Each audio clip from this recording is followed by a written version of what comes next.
All right, good morning. I did a live last night where I was working on this bowl, and somebody commented that they had a lathe, but they didn't have a chuck. And so I wanted to come on today, and I wanted to do this, and I'm going to save this video, and I'm going to upload it on my YouTube channel.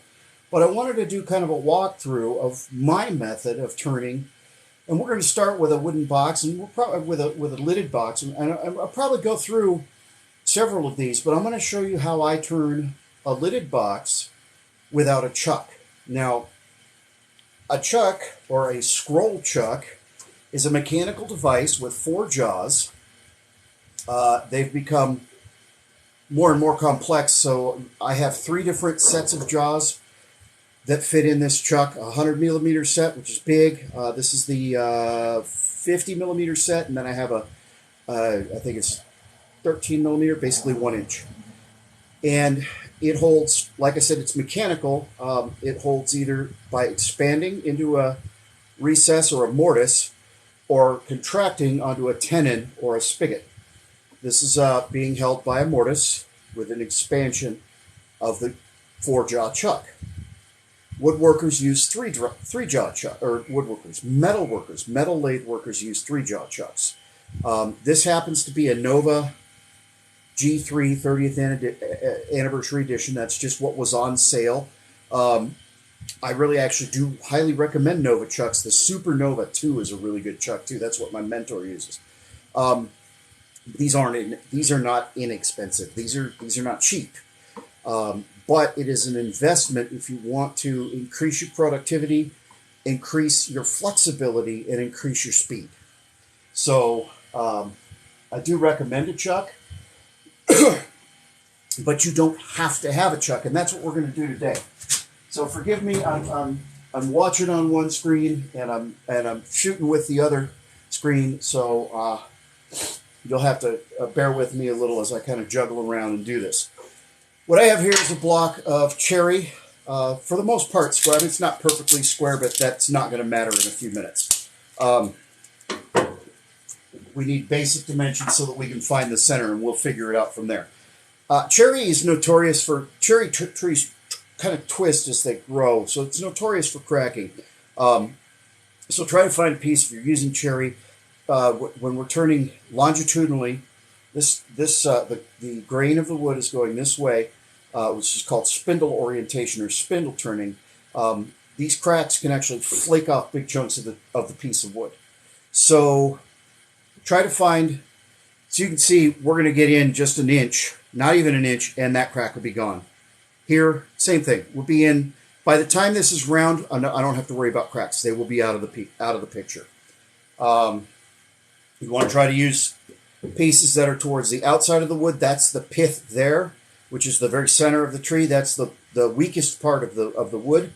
However, that's going to be gone. We're going to turn that away. This is dry, so I don't really have to worry about a lot about shrinkage or things like that. But like I said, what we're going to do is we're going to talk about, hey, from Iowa, Chris, burl and crotch pieces. Make the most beautiful stuff.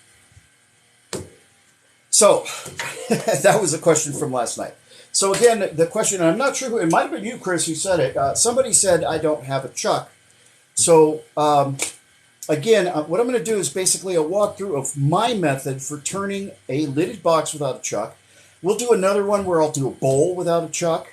I didn't have a chuck for over a year but the first year I was turning, I didn't have a chuck. So I did everything using older methods. And what I did was got on the internet and I did the little Google foo, and I found out that, 300 years ago when they were using steam-powered or horse-powered lathes or man-powered treadle lathes in England, they didn't have chucks either. They didn't have mechanical chucks. So they used jam chuck systems, jam chucking. We're going to be a little more advanced. If you own a lathe, it came with a faceplate. If it didn't come with a faceplate, this is the least expensive way to get started holding a piece of wood on your lathe. The faceplate, this one came with this lathe. It actually has threads. It screws onto the headstock of the lathe. That's the drive center. It actually has 2 lock screws because this lathe reverses, which is great. You'll see that when we're sanding. So if you're spinning the lathe this way towards you to cut, it has to be facing towards you to cut. When you're sanding, if you want to reverse it, well, the threads go this way, and you reverse it, it's going to want to unscrew. That's why the locking screws. That is a safety measure. Try to make sure your faceplate has locking screws. That's one style. This is another. I think this cost me $12. It wasn't very expensive. This faceplate does not have a locking screw, so it is not safe to reverse the lathe when I'm sanding using this faceplate. There's no way to lock it onto the headstock. That's a safety feature. I think I have a third faceplate around here, but it might be mounted to something. Faceplates come in different sizes. These are, I think this is a 3-inch. I think that one's a 2-inch. Yeah, it's a 3-inch. So, thank you, Goose. To start, what we're going to do is find the center on both ends of this piece of wood. It's roughly 4x4. It's 3 3/4 by 4. It doesn't have to be exactly in the center, but it helps. Why doesn't it have to be exactly in the center? Because once we start turning it, we're going to make it perfectly round and it'll be centered. However, if it's balanced, it's more helpful. So, we are 3 3/4 this way. So 1 5/8, or 1 5/8-ish. Roughly.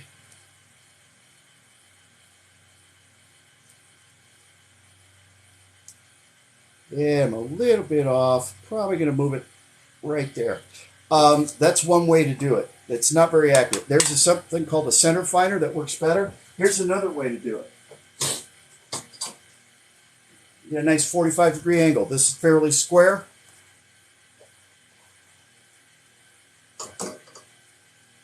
So when you really don't have a way to really center it, what you can do is go corner to corner. If it's square, use your 45-degree angle. If it's not perfectly square like this isn't, go corner to corner. Now here I have to guess because I've got this little weird spot where it was too deep for my saw. So I need to extend that line so that I can find what's actually the corner of the piece.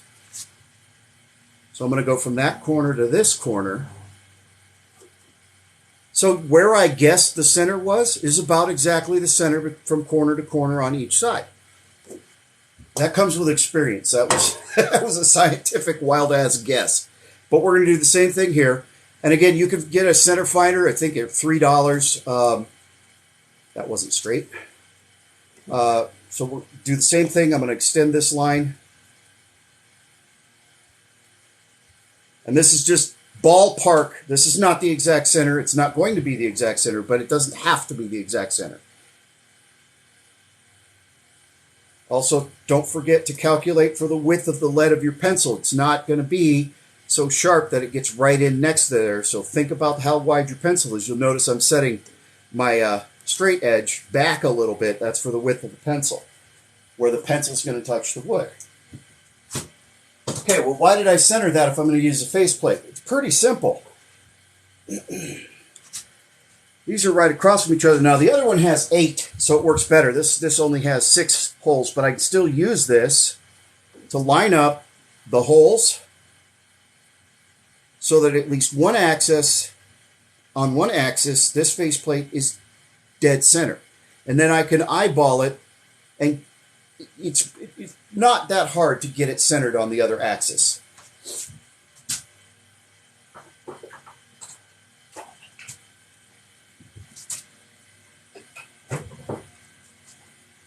Sorry, I'm in the middle of 2 projects, but I thought this would be a good subject to bring up. So I'm going to use the impact driver, but I'm really not going to torque this down heavy because I don't want to split the wood. Depending on what you're doing, what you're using. This is pretty tight grained wood. You can, and it's not a bad idea to pre-drill the holes. I'm just going off of experience here. With this piece of wood, I'm not real concerned about pre-drilling. I'm not going to split it by screws in the end. But if you want to, if you really want to protect it and be extra sure, you can pre-drill the holes. There's nothing wrong with being careful. And like I said, I'm not going to really drive this heavy. And I'm also not going to tighten this all the way. See, that's good tight grain. It's using a hammer drill. That's good tight grain. I'm also not going to tighten it all the way because you saw this twisted a little. So I'm going to realign before I put my second screw in. Make sure I still like where I'm at. I'm still pretty much directly on center, and I'll show you that in a second.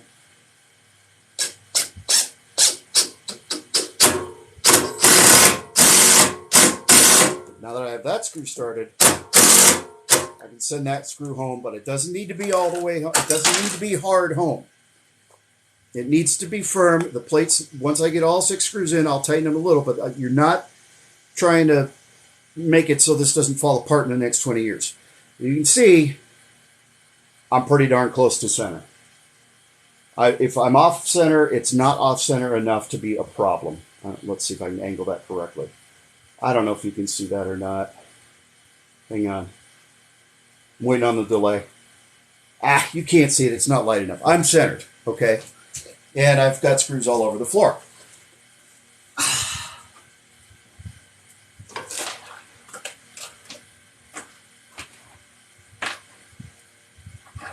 When you have a really small workshop, I'm in a half of a shed, this is what you deal with. You throw things on the floor all the time. That's just part of working out here. All right, so these are not all the way in yet because I want to get the other screws started, and then I'll send everything home. And again, I'm not torquing it down heavy. I just want it nice and firm. Now, if this is a big, heavy log, like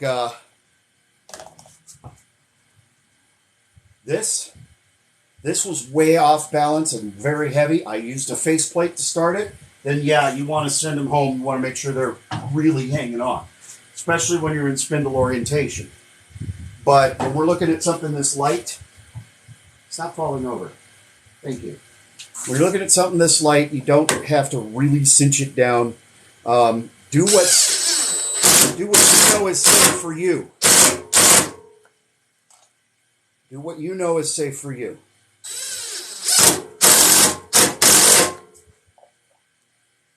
You don't have to use a hammer drill, back drive, but it helps.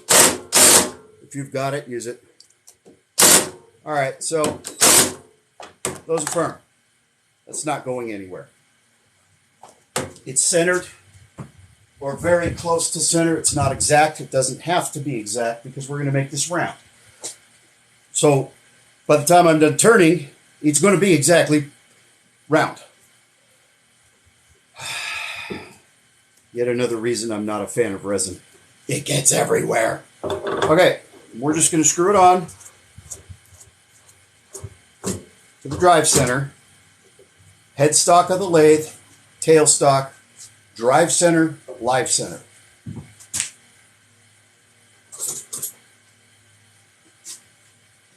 Then I'm going to set those 2 set screws so that it doesn't unscrew when I reverse it when I'm sanding.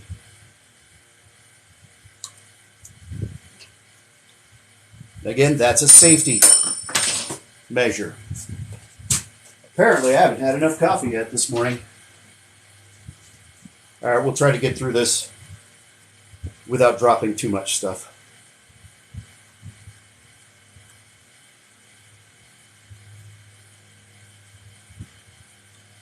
Get in there. There we go. Okay. So now, if I lock my headstock, those 2 set screws hold it. I can't unscrew it by hand. It's tight. Those hold tight enough that I can't unscrew it by hand. But when it's going 1,000 RPM, mechanically it'll want to unscrew, which is why we have those 2 set screws. How often does that happen? Not very often. When it does happen, it can be a disaster. You don't want to be sanding this and have it unscrew and pop right off the lathe, flying, because it'll fly everywhere. Okay. So, technically, I could turn this right now without tailstock support. However, that gives it the opportunity to flex. I have a big square piece of wood that I'm going to be spinning at more than 600 RPM, probably up around 1,000. Spindle turning, you turn faster than bowls. Once I get a bowl round, I usually turn up around 1,100, 1,200 RPM. But live edge pieces that are wonky like this, I never got above 750 RPM on this bowl. So don't count on, don't try to be a speed demon. Be safe. So the safest thing to do is bring up my live center and get pressure. This is called a live center because it's got a bearing in here and it spins. You can see it. Okay. It's got a bearing in it and it spins. And I want to make sure there's pressure so that I'm holding this piece between 2 points. That's the most stable it's going to be. As I'm turning, it's not going to have the opportunity, unless I did something very, very wrong, it's not going to have the opportunity to wobble. Now remember, I put screws in here, so anything I make cannot go beyond this point. But the point of this, what we're doing today, is I'm turning without a chuck, so I have to use what's called a jam chuck, which means I need to leave myself plenty of room to cut tenons so that I can jam the box onto the tenon to hold it while I do what I want to do on the opposite end. I will always hollow no, I will not. I will jam to hollow the lid, but I will not jam to hollow the body. I will hollow the body while this is one solid piece, and then when it's time to finish the bottom of the box, I will jam the body so that I can turn the bottom of the box. That doesn't make sense right now, but it'll make sense as we get this round and start working on it. So the first thing we're going to do is get it round.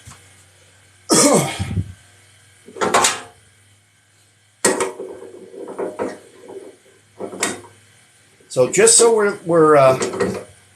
we understand the size, this is roughly 4x4. It's not quite square, but it doesn't have to be because it's about to get perfectly round.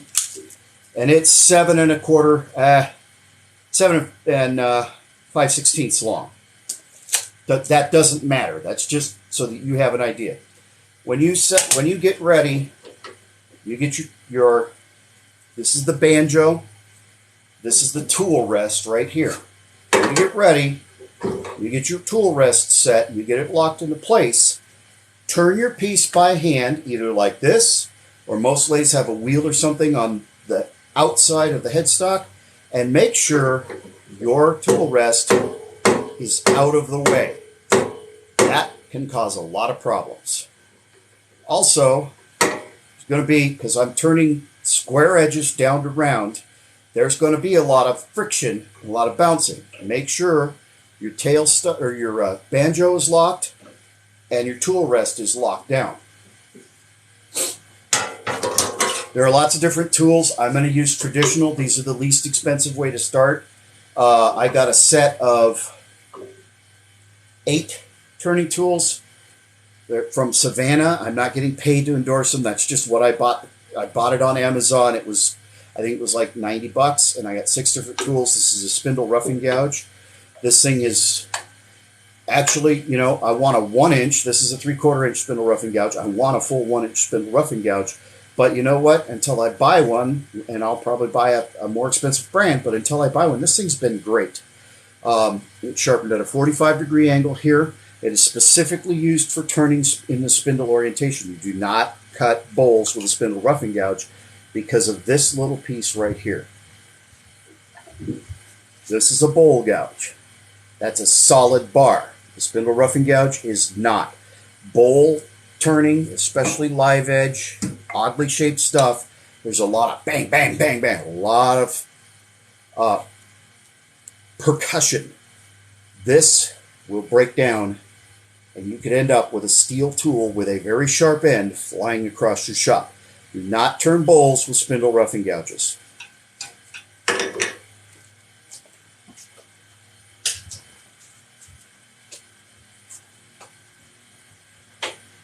Always get the moth out of your face shield.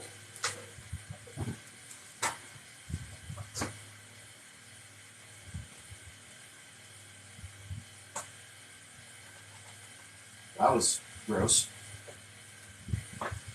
Okay.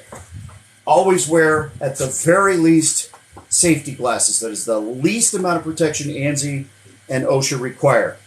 However, your smartest amount of protection is a full face shield. This is going to be turning towards me at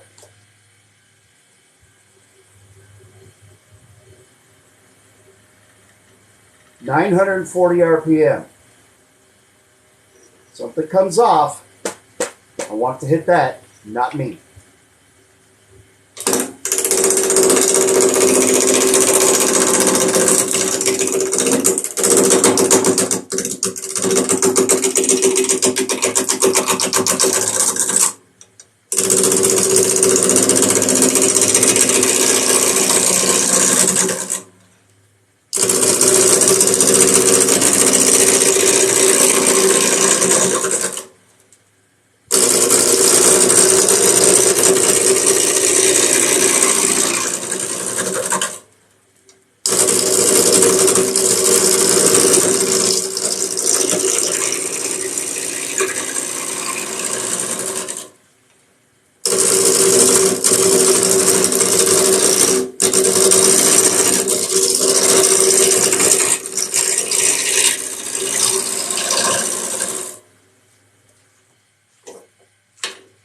So I'm starting to round it off, and you can see it's not quite even, not equal. That's okay. These are the kinds of things falling off I'm talking about, but doesn't affect me. As it starts to get round, my cut starts to move away from me, which means the leverage starts to move to this end of the tool rather than to the back end of the tool where I'm holding it. So I move the tool rest forward, make sure there's still clearance, and keep going. Now you can speed up to 1100 RPM. This is close to the ground, so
easy way to tell if you're round. See, it's bouncing, not round.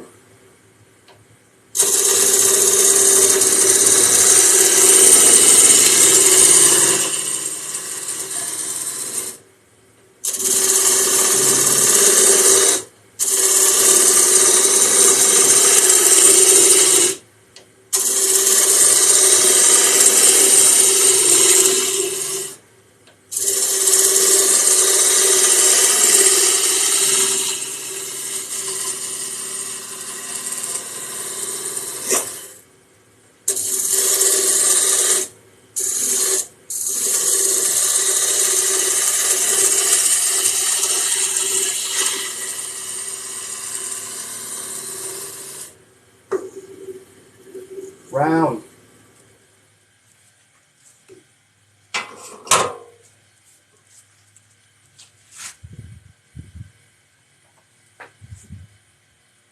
Okay, if you have questions, I'll try to answer them. I'm going to check frequently since we're more kind of in tutorial mode than just turning mode. So I'm round. Remember, we want to save at least that amount to clear the screws that are coming in the bottom. There are 6 screws. We definitely don't want to hit those with our tool. The tool's harder than the screw. However, that's just not something we even want to contemplate. Okay? So I've got to leave myself at least that much room for safety. And then I've got to leave myself room for tenons. Because we're doing this without a chuck, so we're going to use something called a jam chuck. And that's what we're talking about. We're going to make a lidded box with a jam chuck. So a lot of this, from this point on, friction is what we need. Friction is our friend. The first thing I'm going to do is get this this is huge. So I'm going to narrow it down a little bit. Ultimately, my box is going to be,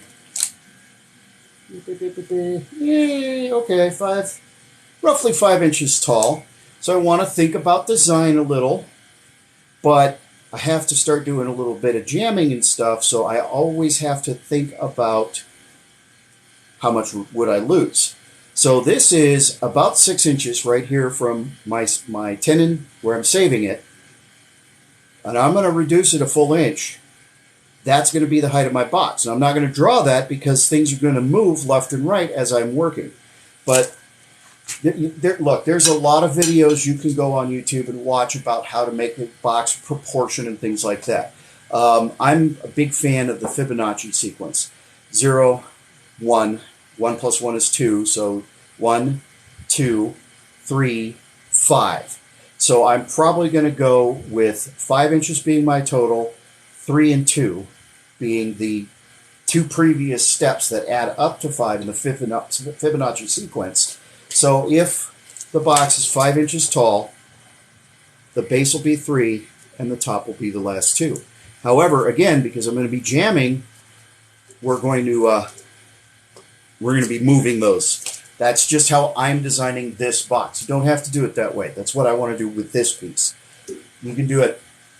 There's as many different shapes and styles as you can make a box as the ways you can measure it out, lay it out, and do proportion. That's a whole, there are whole entire college courses just on layout, design, and proportion.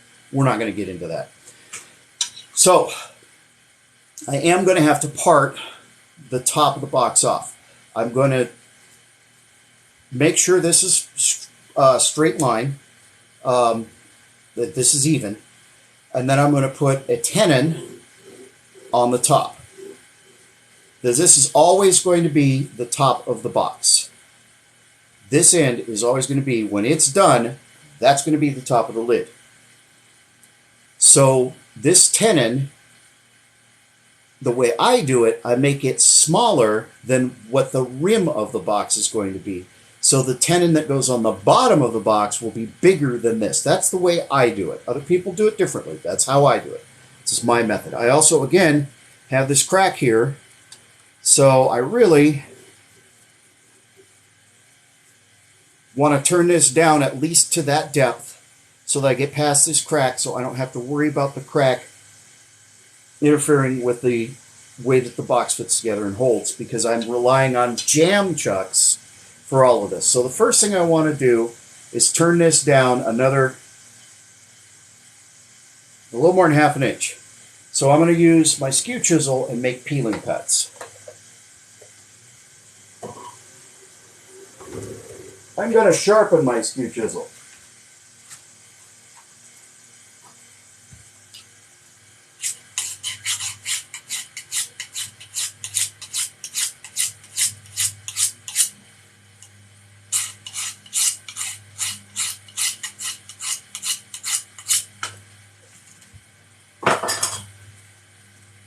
Canvas apron makes a decent strop.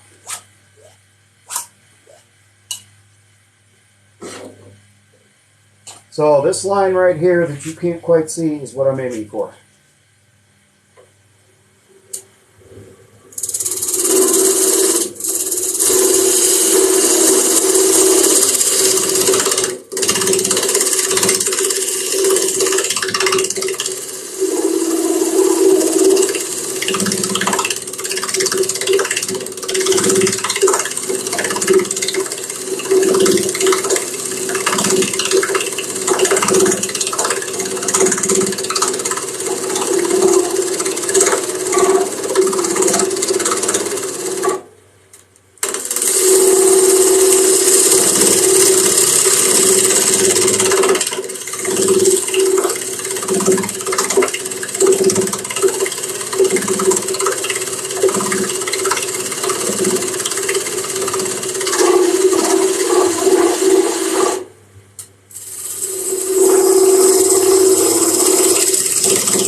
actually hear when I get past the crack.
Alright, so back to design. Since this is going to be so much narrower because I had to turn the cracks away, so I'm not going to make it as tall. So that's just my choice. It's going to look funny being this tall but that skinny.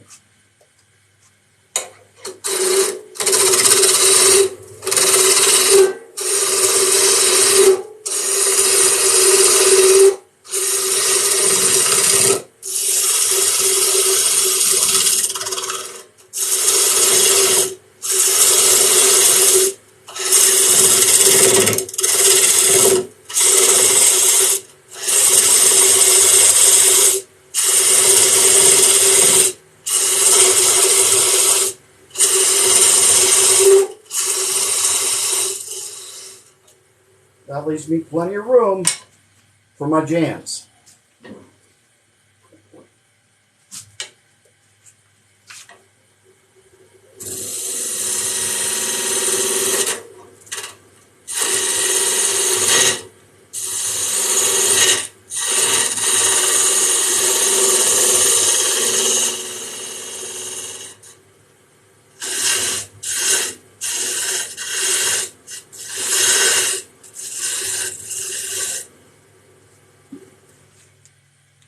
Got a nick in my chisel. I need to take it over to my sharpening belt, spend some time with it, but we'll deal with that later.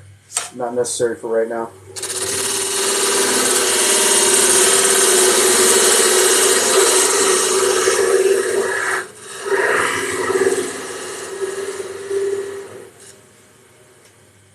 Alright, this end is square. I can set my chisel on it.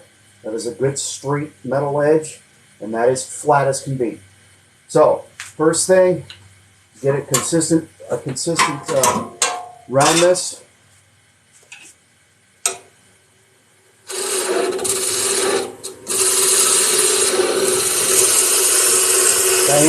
Consistent diameter. Now it doesn't have to be a consistent diameter once I get the lid made and we can start giving it shape. But first, because I'm using the jam method, I need a cylinder, or at least a cylindrical section.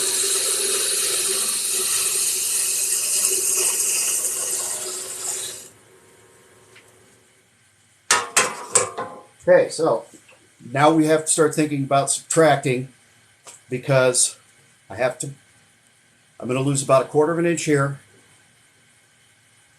I'm going to lose 1/4 of an inch in the middle where my lid separates. So I want a total of 4 inches. Halfway here, we want about 2/3. Again, we're roughly going for the Fibonacci numbers here, the Fibonacci ratio, the golden mean, the golden ratio. So that's where I'm going to part it, which means I need to give myself a small tenon here, not too small, but smaller than what I'm going to cut here. And that's where the lid's going to go, and then we'll worry about the base later. So, I'm going to use two different tools. I'm going to use my I think it's 1/8" parting tool. 1/8" parting tool. And then I'm going to use a narrow parting tool. I made this. This is just a Sawzall blade. I ground the teeth off of and ground to shape. Works well.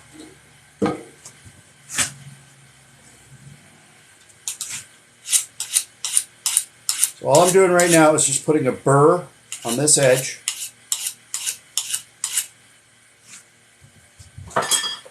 That helps. And I'm going to turn this tenon and I'm going to turn it narrower than what I'm going to turn my division here.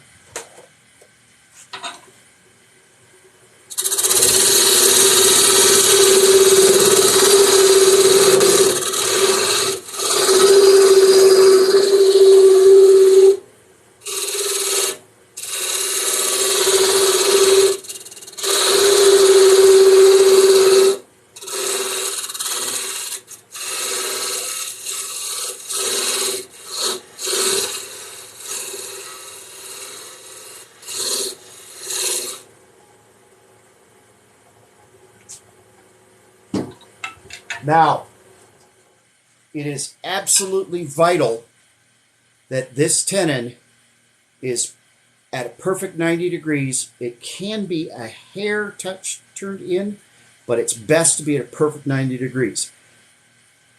It's kicked, it's flared a little, so I'm going to straighten it up with this skew chisel.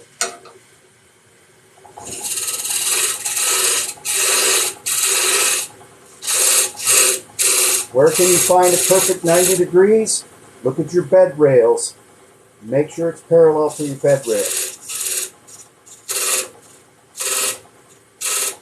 There. Okay? The jam chuck will not work if this is flared like that. That'll just make it want to pop out. It's got to be straight so that it locks because we're jamming it. Now remember, this here, I'm going to make another tenon before I cut it off and make a mortise on this part. So this tenon has to be bigger, or at least this size or bigger. I always make it a little bit wider than this tenon. That's so I can take a little bit off in order to make the lid fit on the box tightly so that I can shape the outside of the lid. You'll see what I'm talking about. So the first thing I'm going to do is go back to the parting tool. I'm going to make this a little bit wide. A little bit wider than the parting tool because I've got the width of the narrow parting tool to deal with. Plus, I don't want it to heat up.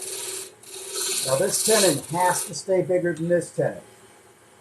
And honestly, yeah, I'm going to make this tenon smaller. I don't think I gave myself enough room.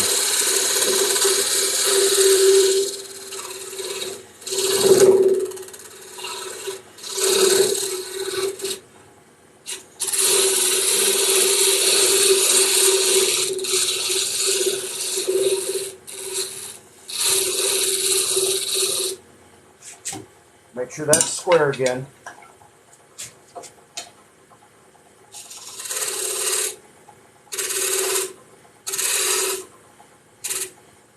Just lining it up with the bedway of the lathe. I can bend over the top of it and see that it needs one little tiny tweak.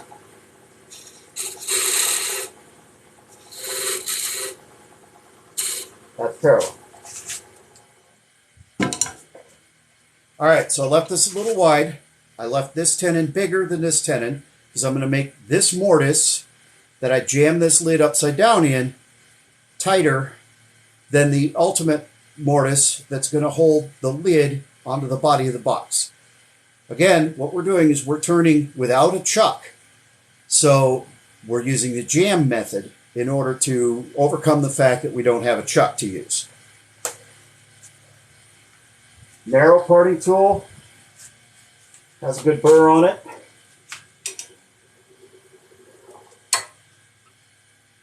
I'm a little bit high. When you're using the skew chisels and the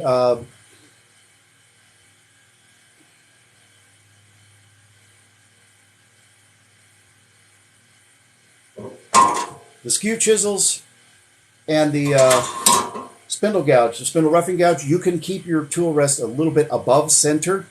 It actually helps give you smoother cuts and you have better control of the tool. But when you're using things like cutting tools and hollowing tools, you're better off keeping your tool rest so that the point of the tool that's cutting the wood is level with the center, which you can see the arrow of the live center, 60-degree live center is pointing to that. So we're just going to part this lid off, and then we're going to do a little measuring and make a recession, a mortise, or what do other people call it? A recess on this end so that we can jam the lid in.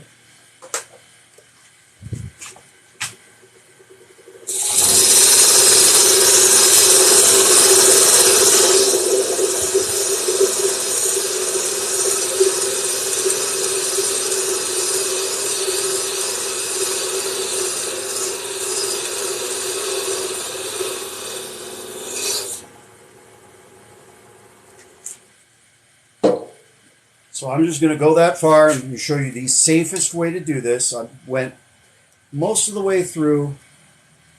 I could go further, but I want to show you the safest way to do this. And that is, at this point, to use some kind of a narrow curved pull saw. This is a little dovetail saw. Very inexpensive. It's got a very narrow curve. So when I part this off, there's no chance of it flying across the room. This is just the safest method. Is it the fastest method? No. But at the end of the day, it saves you chasing your lid all across the shop because it went flying because you were distracted by a question on TikTok or something. So that flew, but it just went right there. I see it. It didn't shoot. If I'd been paying attention, I would have had my other hand on it and it wouldn't have popped off. All right, let me show you what we have. So that's where the live center, that is the dead center of the piece. That's where the live center was holding the piece from this end. At this point, we lose our live center.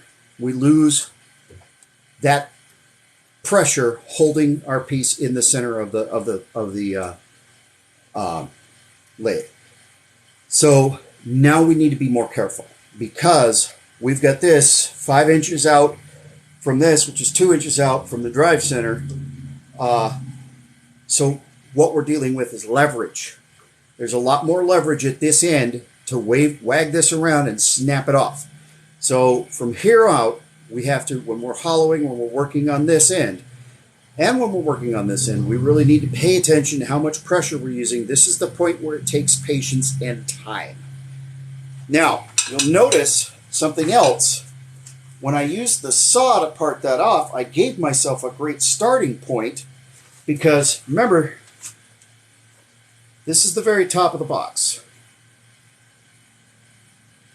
I turned this tenon narrower than this tenon intentionally because I want to have room to make my recess in the box the way I want it rather than being stuck with this diameter because it's way out here and so I don't have a choice. That's my method. There are other turners who will say, well, that's just extra work. Okay, well, I'm willing to do the work. That's my method so that I make sure that this top fits this body exactly the way I want it every time because I take the time to make it individual rather than try to make the same. Now, you can use calipers.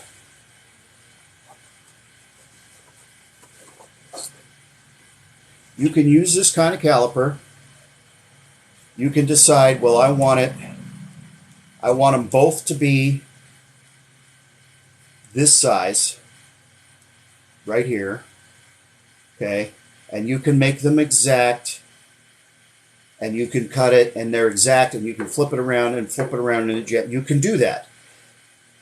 And that's the way the really experienced guys that have been doing it for years and years and years, that's the way they usually do it. And that's a great method. ultimately, maybe that's the method I'll end up using. The reason I don't do it that way is, again, I consider what the box is for. And that jam fit, that tight fit where it goes when you open it is fantastic. Other wood turners rave about that. They want to hear that box pop. If you're a lady who uses it to keep coins in your purse, the last thing you want to do is have to sit there and try to wrestle it and pry it apart. You want it to come apart easy. So the reason I give myself more room is so that I can leave the opportunity for me to adjust how tight that fits to make it more usable for the customer. That's just my thought. That's just the way I do it. So right now I need to make a narrower recess. And I have a starting point because I stopped with my parting tool and changed to the saw. So this is going to be smaller than this, but it's a good starting point. If I make my first cuts here, I'm not going to make it too big and have to start over and lose more of my box. So tail center is now out of the game. We don't need it. We don't use it anymore. I'm not going to say we don't need it, but we can't really use it anymore. Okay. Dividers are your best friend. These are inexpensive. So this works really well to show me where I need to go. But the other thing that works really well is a compass. Is this a compass or a protractor? Compass. This one, again, very inexpensive. Got it at Harbor Freight, but it has a pencil mount on it, which I really like. So I have two options here. I can stick it in the center and get it halfway, but I'm going to have trouble lining up the center here unless I bring my tailstop back up and poke it. Or I can get it the width, and I want it a little bit under so that I can make my recess bigger so that it fits because I'm jamming. So I can get it roughly the width of what I want.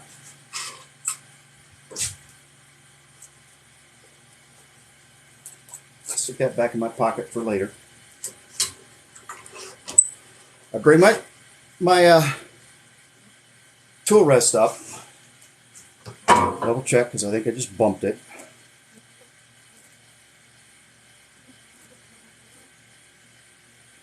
And you're always going to start small. Now what I'm going to do, can you see this? Let me move the camera.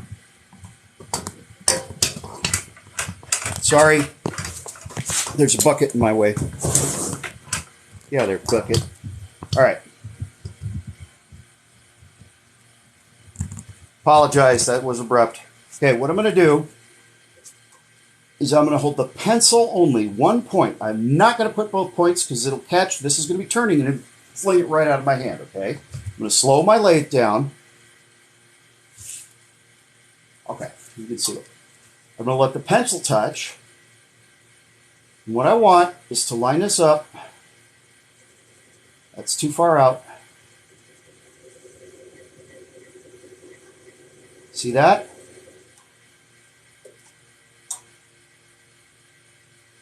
So that's the width I want. Now this is still narrower than this because I'm going to work my way out to it so that I can jam it. The whole point of this is I don't have a chuck. How do I do this without a chuck? Friction. We're going to jam it. So I'm going to back my tool rest up. Now remember I had to raise it to get the points of the compass level. So I'm going to drop it back down again because I'm going to use my parting tool again. So this needs to be as close to the center as possible. It must be back up.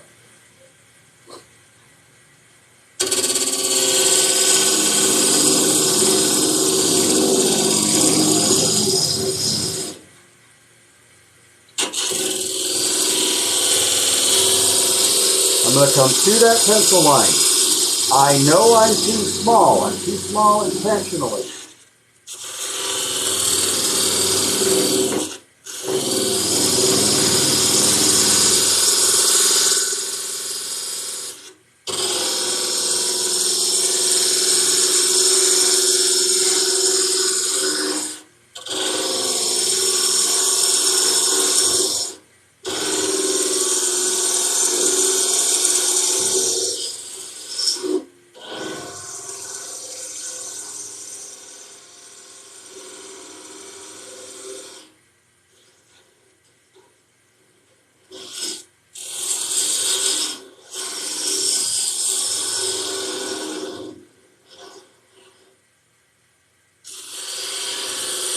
Make that a hair deeper than the tenon, which it isn't. That's got to go a little bit deeper.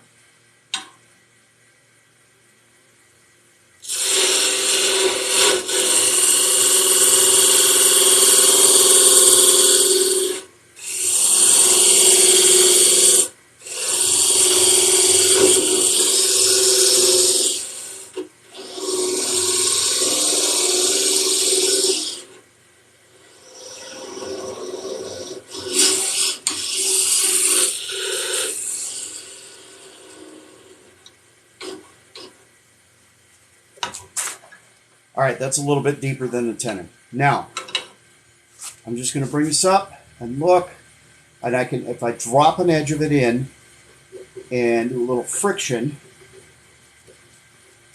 I can start to see how much I need to cut away, which honestly, I almost need to go to that first pencil line. I'm not going to go straight to that first pencil line. Something else to think about is the shape of this cutting tool. This point is up, and it's a shallower angle than this. This is roughly 45 degrees. Now, originally this was 45, and I'm actually going to make this more shallow because of the problem I'm about to show you.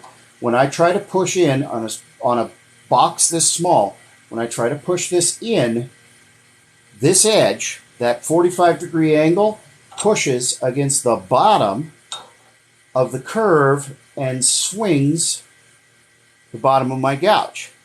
So, because it's pushing against it, if I'm not paying attention and I don't twist a little bit so that I make sure I cut straight in, I cut at an angle, which again, we're relying on friction here.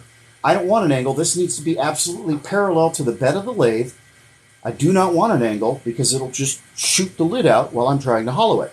So I pick it up a little bit, twist it, so that I can make sure that I'm cutting straight in. Just a little tip.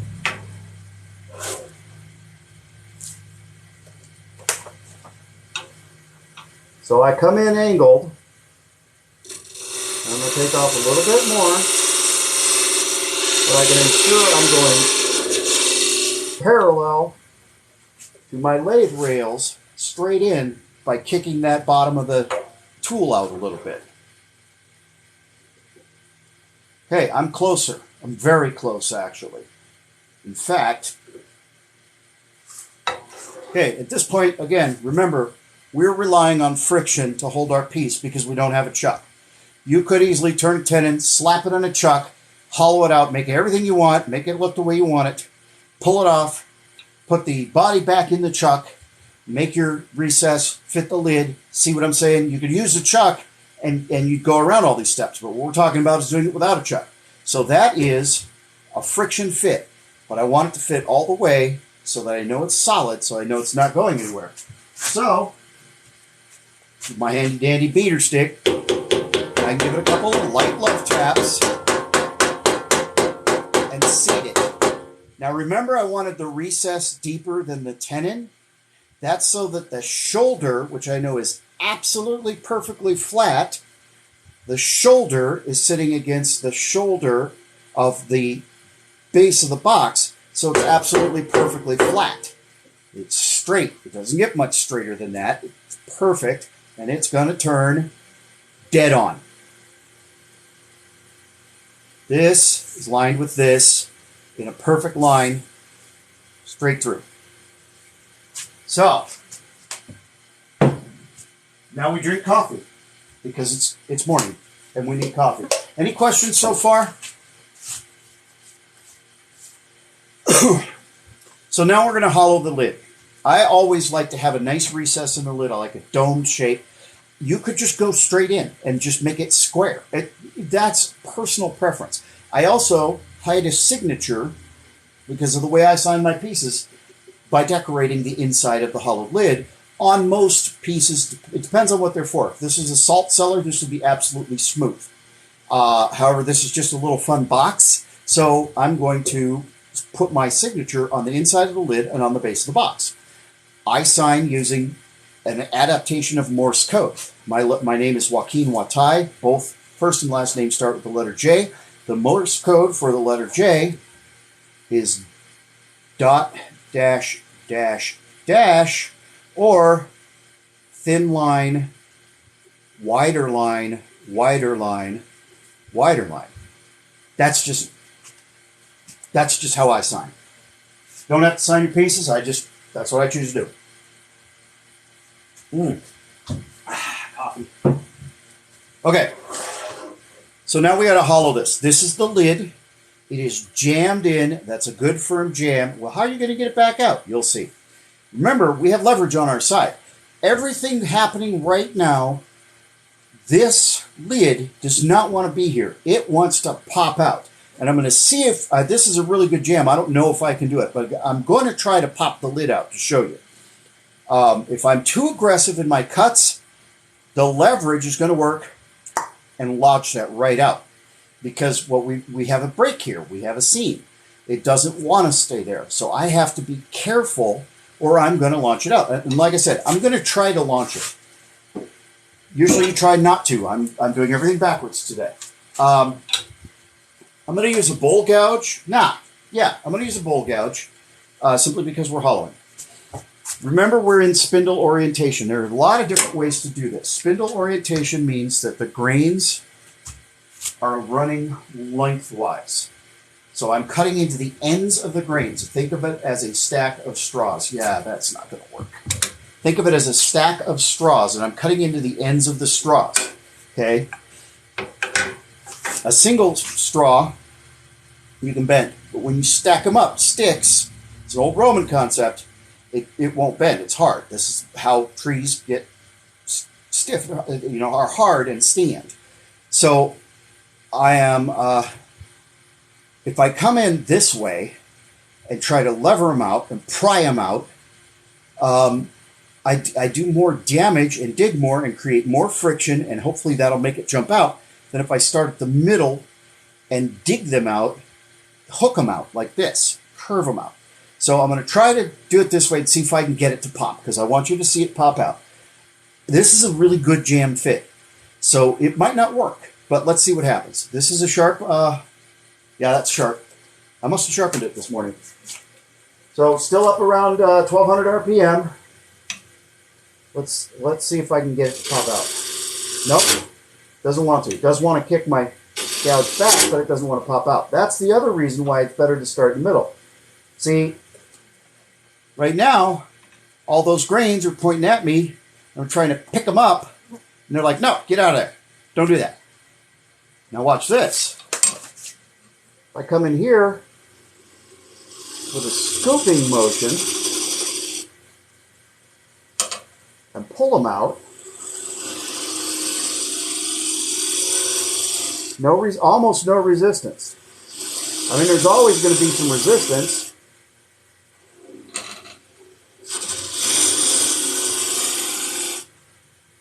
Okay? But that cuts a lot easier than coming from the other side.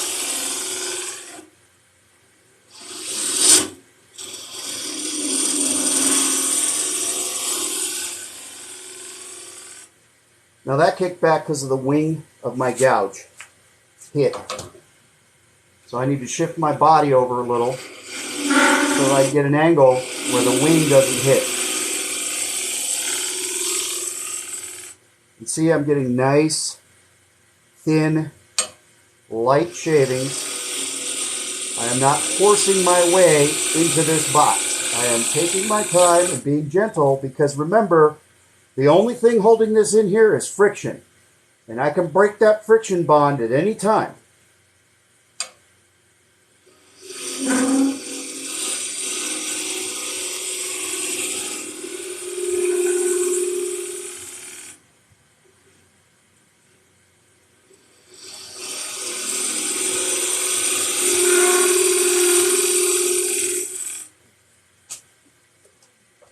All right, now another thing to think about.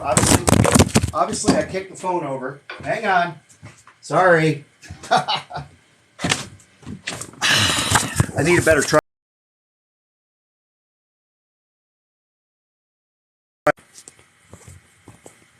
Okay, I'll get this set back up. I apologize, that was bad. I need a better tripod. It's really hard doing this working around the camera. Stand still. Okay. So I wanted to show you. See this little, that we're going to have to clean up. That's from where it kicked it back out. When I changed directions and started scooping, instead of trying to jam it in across those grains, but I started scooping those grains out, okay, peace, this is Cherry. It cuts it cleaner, okay? Yeah, sorry, I didn't mean to kick you. All right. So what I wanted to talk about is, remember that this tenon, right, is going to now be reversed and jam back into here. So I don't want to turn this too thin, because I'm going to have that pressure so that I can turn the outside of the lid and shape it so that it fits the box. I want to leave enough that I'm not going to just, that tenon's not going to fold. That's why I wanted to stop the lathe and talk about. So as I'm hollowing this, I need to consider that I still need to leave at least a 1/16 and probably closer to an 1/8 of an inch of a shoulder, so that this is strong enough to turn it around again and jam. Remember, what we're doing today is we're doing this without a chuck. So we're using friction jams in order to hold everything so that we can make a lidded box. So now that the camera's stable again, what I'm going to do is hollow this a little bit more. And I've got all this room, but I'm going to leave that room because I want to put a little handle on the top, a little knob. It's just something fun. I'm going to take a couple more passes here. Obviously, I need to clean this off. I'm going to clean that face anyway. That's still the raw face that you can see the saw curves from using that little pull saw. So I'll clean that face. I also have to get out that's where it jammed on me. And I'm probably going to make that tenon a little bit deeper. So again, coming from the inside out with light passes.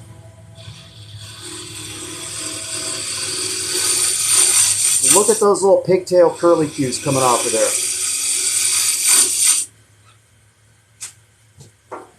See, that's the problem, is I've got to shift my body over to get my gouge turned, and I kick the camera with the leg of the tripod with my foot.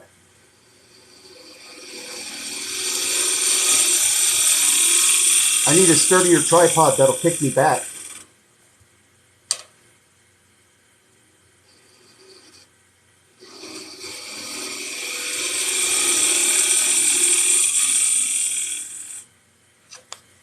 All right, smooth that little nub out in the middle.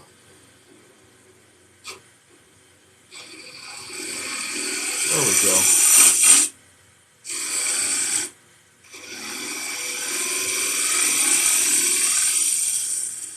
All right, now I'm going to clean this face up. I'm going to do something called a shear scrape. Again, remember, all it's holding this is friction, so I really don't want to jerk on it or crank on it. Everything has to be really light. It's turning at 1200 RPM, so it really doesn't take a whole lot.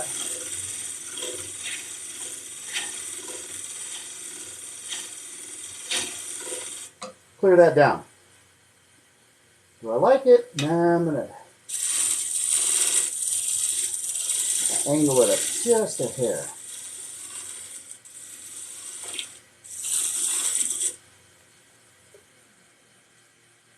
All right, so that's a little deeper, so I'm going to take a little bit more off, which means I'm going to scoop this a little bit more. Plus, this is real heavy. This is real thick, so I'm going to take it back a little bit. Light passes.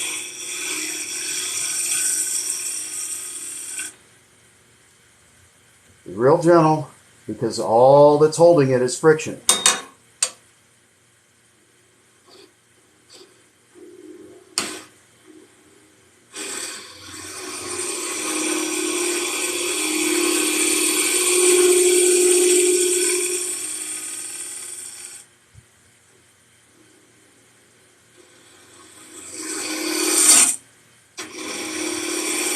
That was the wing of the gouge again. One thing to remember when you're turning wood is if you get a jam, you get a little kick like that, don't jerk back towards the way it came from. Pull it straight back away from the wood.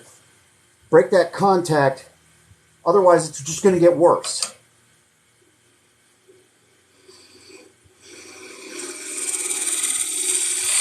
need to switch to an Ellsworth grind, but I gotta get the right adapter for my sharpening system.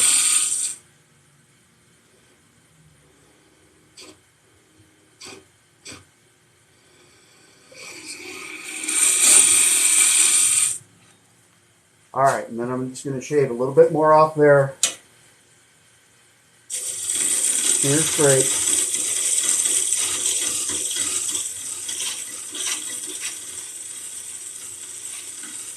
And this is my personal preference, but I like to dish it a little. I like to cut it in.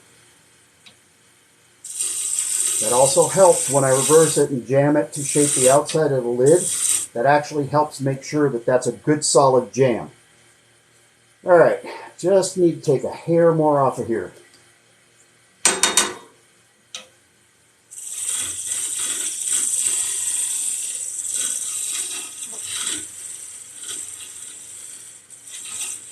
There we go.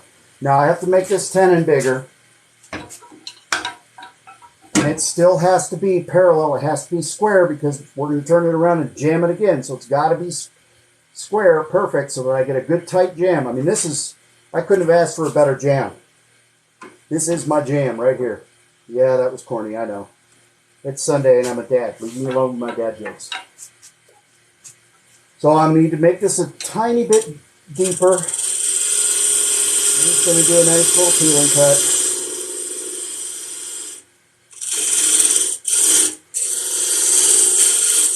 Make sure that I'm perfectly parallel with the bedway, because that gives me a straight line. And here's a tip. In order to make it so that when that box is closed, it'll open a little bit easier and you're not really struggling. Although I need a good jam, I also need to be able to open. Take the tip of your skew and cut a little tiny relief there. Just at the top, just a little tiny chamfer, a little tiny relief. What that does is gives you a little bit of wiggle, about a 1/2 millimeter worth of wiggle, where you get air into that and it'll come apart. So if you try to pull straight out, it'll still be a good solid jam. Now this is where we're talking finished box, where some lady has it in her purse and needs to be able to open it, but it's full of coins, so you don't want it to fall open inside. So you still want a good jam, but you want to be able to get it open without sitting here wrestling with it and fighting with it. So that little tiny chamfer right there gives it just enough that air can get in there, and it'll still give you that good pop when it opens, and you'll see, but it's easier. And then again, like I said, I like to do decoration on the inside of my boxes. I use my signature as a decoration. Real simple.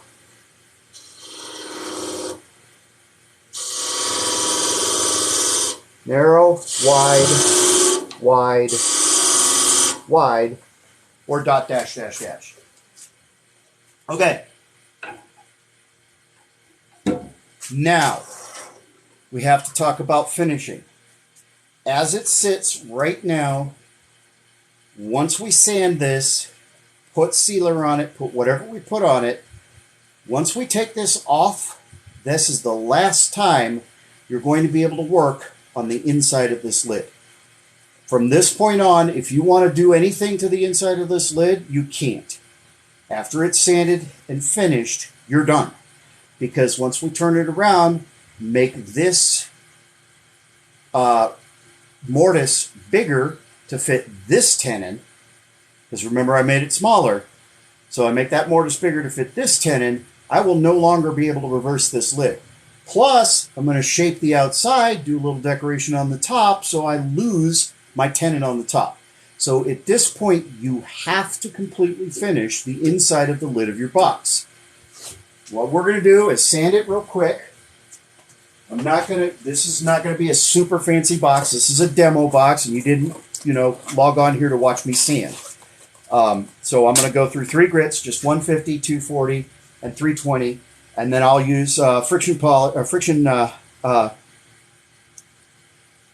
paste and slap a little bit of wax on there.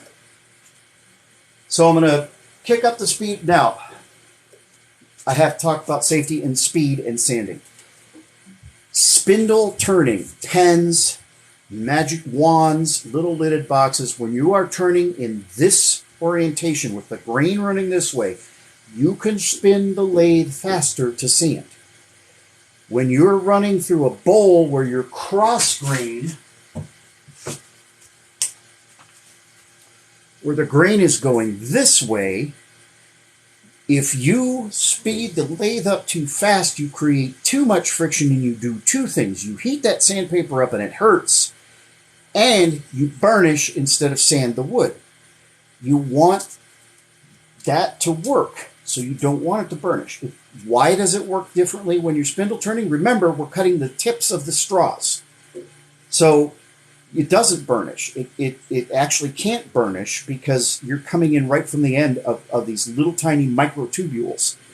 So just something to think about. You can only burnish the outside, but you can't burnish these ends, and you're not going to hurt it running a little faster. When I sand a bowl, I sand it about 300, maybe no faster than 500 RPM. Sanding a spindle, I'll run 800, and that's fine. Not too hot. Okay, sand with the lathe coming towards me. This is why we use the lock screws on the faceplate. Sand away. Very lightly touch this, but remember, I have to keep that parallel, so I don't want to screw. I can round it, but with the sandpaper, and screw it up and it won't jam. So I just want to touch it. Just touch this surface. Okay, so that's the first. You can also, again, for ease for the customer, take your sandpaper and this little corner, just chamfer it a little tiny bit so it helps the box to close, but it doesn't mess with our parallel fit, right? But it helps the box to close, and then you don't have a sharp edge right here. I have actually cut myself on the lip of a box. So just chamfer that, just touch it like that. That's all you need to do because we're running at 800 RPM. Okay, so that's both directions. Next grit.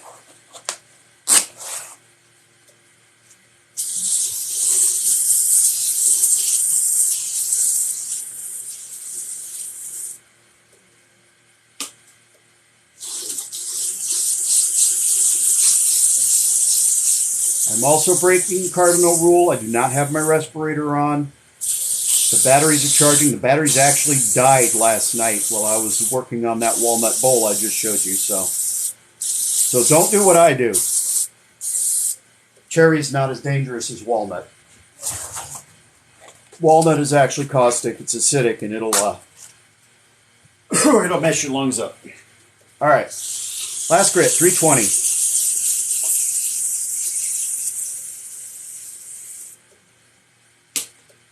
Remember, once I'm done with this is the last time I'm going to see the inside of this bowl, or this lid.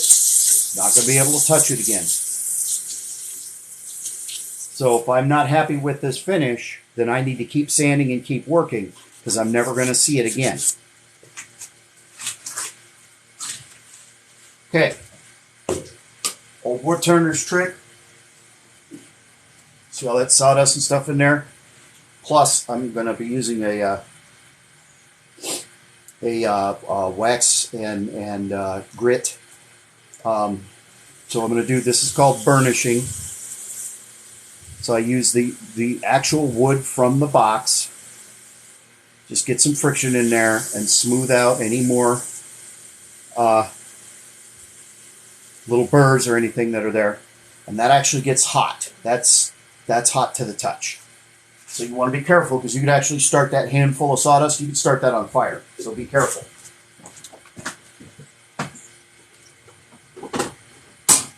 All right. I use two different brands of abrasive paste.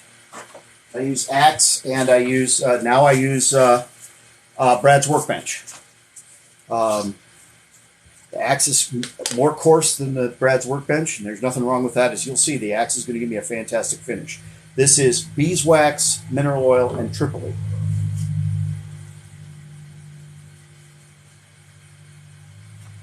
I don't need much. And I'm actually going to, because I haven't cut that tenon yet, remember that's another reason.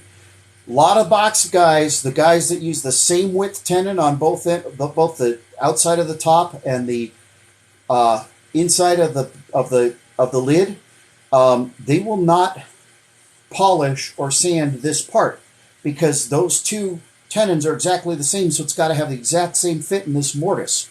Well, by leaving myself more room to cut my mortise, I allow myself to put finish on this part of the box, which you normally won't see.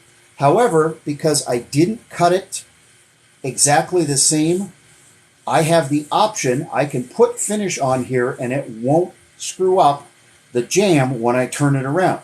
It's just a little tip and it makes the box look better.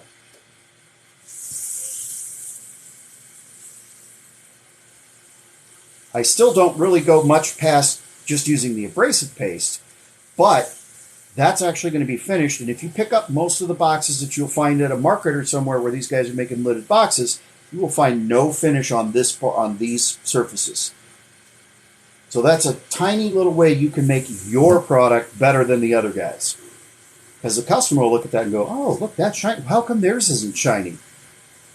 And you can just, smile and nod and say trade secret. Okay, so as I change around my paper towel so that I get a clean section, I can also kick up the speed a little because I'm getting less and less of that abrasive paste in there. That's what I'm doing, is removing the abrasive paste along with the wood. So I can start turning it faster so that it actually polishes finer. I want to keep doing this until the paper towel comes away clean, which means there's no abrasive left.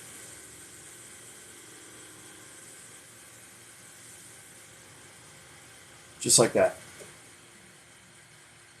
And I can actually leave that if I want, because there is beeswax in there. I could leave that as a finish. I'm not. I'm going to put some Axe polishing restorative paste over the top, which is carnauba wax, mineral oil, and beeswax, and that carnauba wax is very, very hard.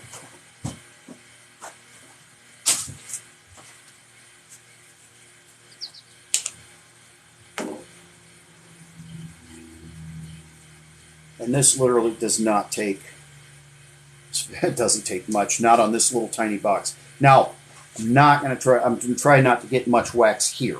I do still need friction. If I wax it up, I'm going to set myself up for failure. And it's okay at this point. Remember, this is far more polished than most little lidded boxes you're going to pick up. It's okay to come back with 400 grit with a real fine sandpaper and just touch it to give yourself more friction. There's nothing wrong with that. This is a friction polish, so I want that speed to stay up. So that works that wax in. You want it to heat up. You actually want your finger to get a little uncomfortable because this wax actually needs to, the carnauba wax actually needs to heat up to about 180 degrees in order to melt thoroughly and set into there. Okay, I'm never going to be able to work on this part of the lid again. That's gone. I'm done. Once I turn this around, there's nothing else I can do. So at this point, you need to check and make sure everything's right. Make sure that you're exactly parallel with your lathe bed on your tenon so that you can get the jam. If you want to do the little recess like I did to relieve it so that the box opens and closes easier, you do that. If you haven't already, do that. If you want to touch it with the fine grit, the 400 grit, to make sure you have a little more friction, you do that right now. Once I take this lid off, it's never going back on there again. And I actually am, so that we make sure that we have a successful demonstration. I'm going to hit that with 400 grit.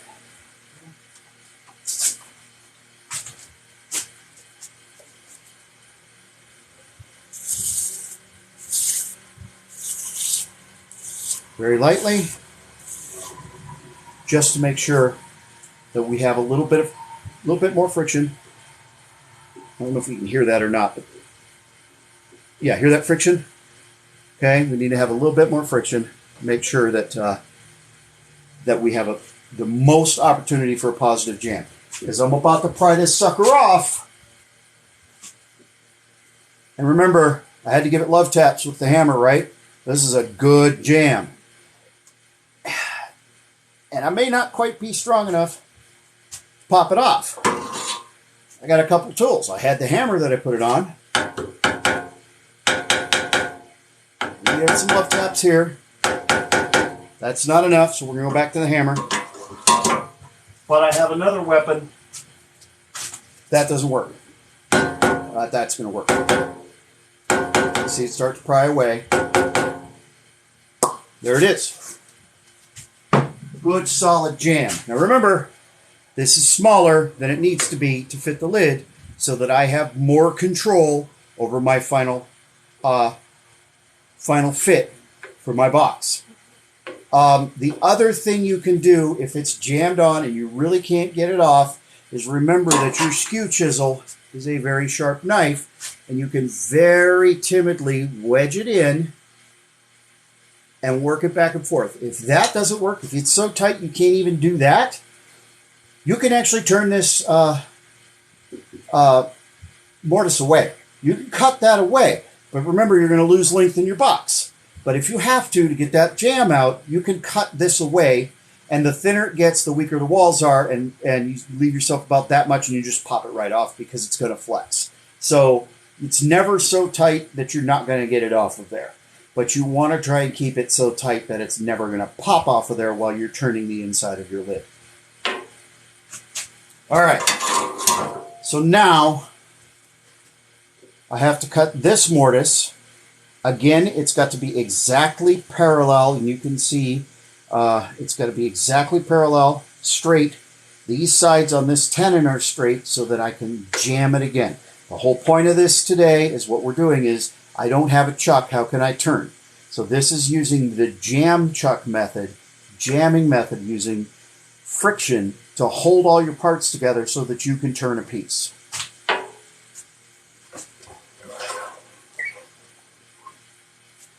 I got a couple of ways I can do this. First of all, I want to make this a little bit deeper, and I'm actually going to cut out a little bit of a relief, a little air pocket, just because it's going to make the fit a little better. But remember, I had a couple of kickbacks, so I had to make this a little bit deeper, and I think this tenon is a little bit deeper than this tenon, so I want to cut back and get a little bit more relief, and then I'm going to hollow a tiny bit just so that I have some relief. I do not want to hollow the box completely while I'm jam chucking the lid because I need the strength of this piece of wood to maintain the friction. If I hollow this out, these walls are thinner and they move more, and I have less of a friction jam there because there's less strength. So I just want to get a little tiny bit of relief there. Again, start from the middle, too high. I will get a kickback because the rest is too high. So my tool would have come in up here and kicked back rather than coming in the center and being smooth. Now I'm just going to take one relief cut. And that's just to give a little more air in there so that when it comes time to work this finished lid, because we're going to finish the lid completely, when it comes time to work it off, I don't want to have to fight with it the way I just had to fight with it to get it off when it was reversed. So I'm going to make this a little bit deeper. And again, remember how I talked about light cuts? Because we were jammed turning the lid? Well, they're going to have to be even lighter here.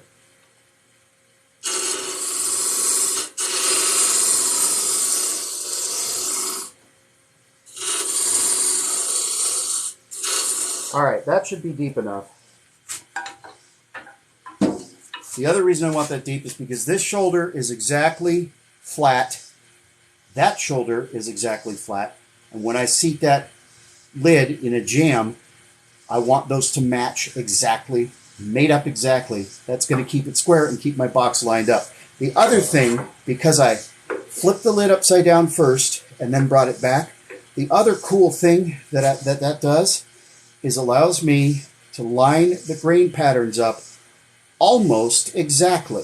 It's not going to be quite exactly because I had to take a little bit of length out, but it's going to be darn close to exact, so it will look like I never cut this piece of wood in half.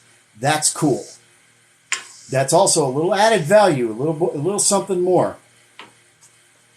So, again, the dividers or compass.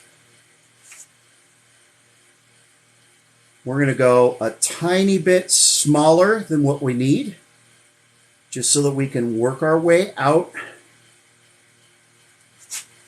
Set that off to the side, out of the way.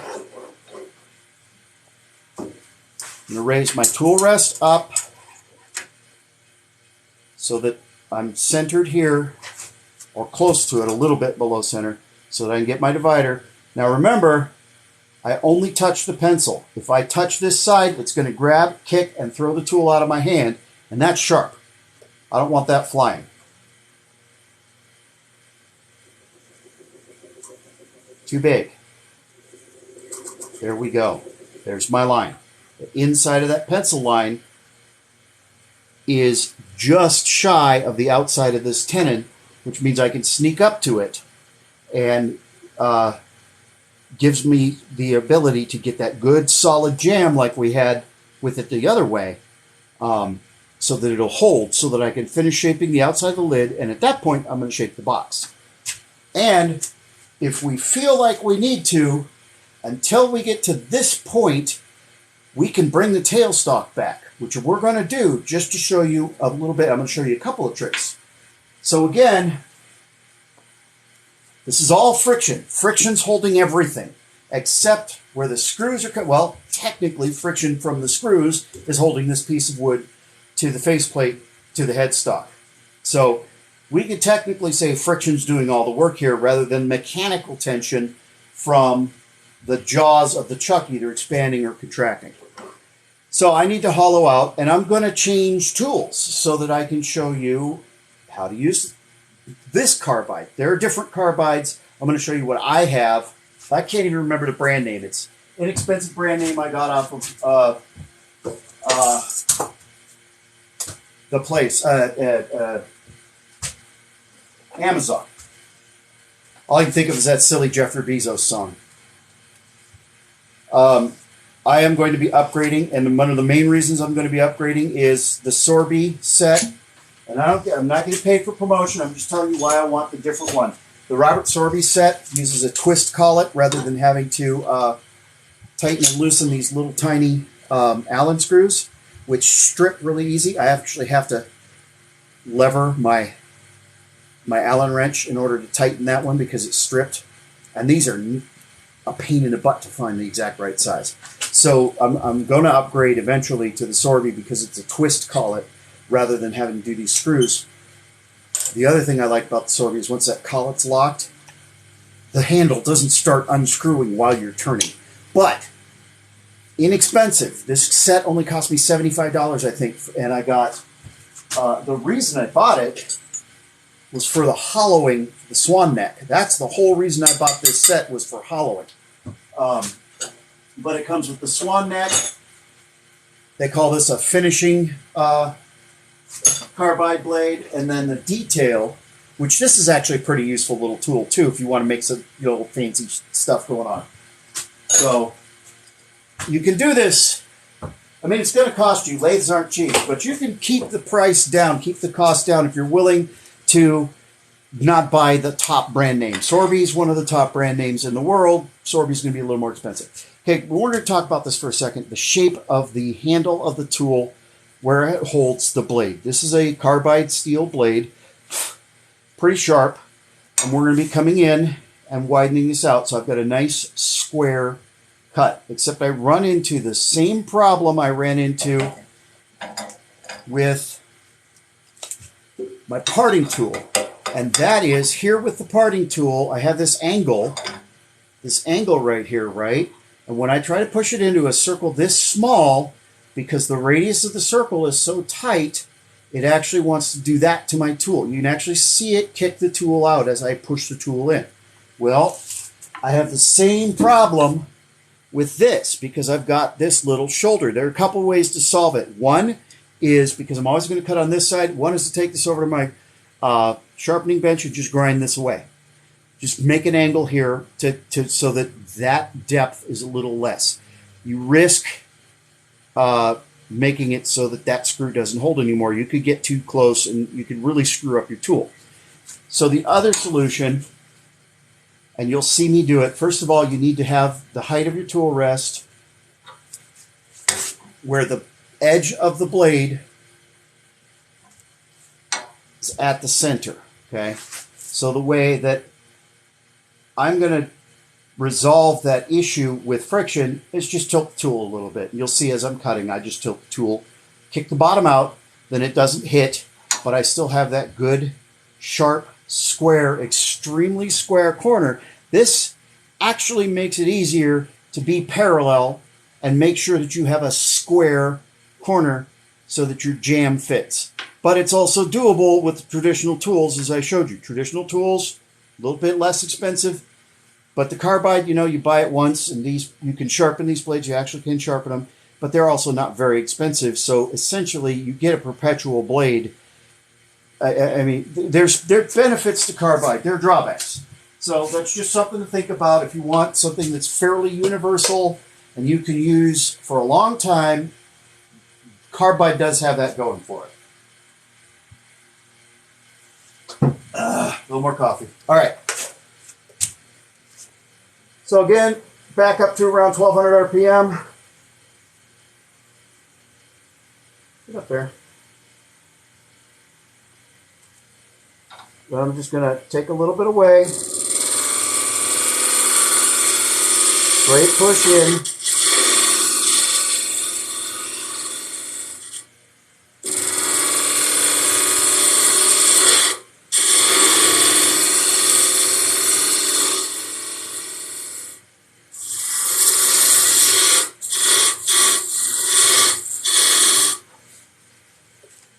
All right, and that's nowhere near my pencil line, but I'm still going to check because remember, friction is everything for what we're doing.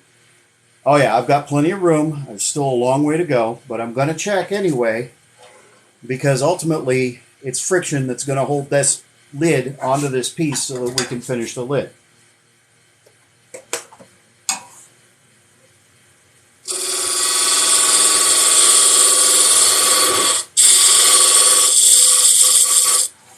A little bit more.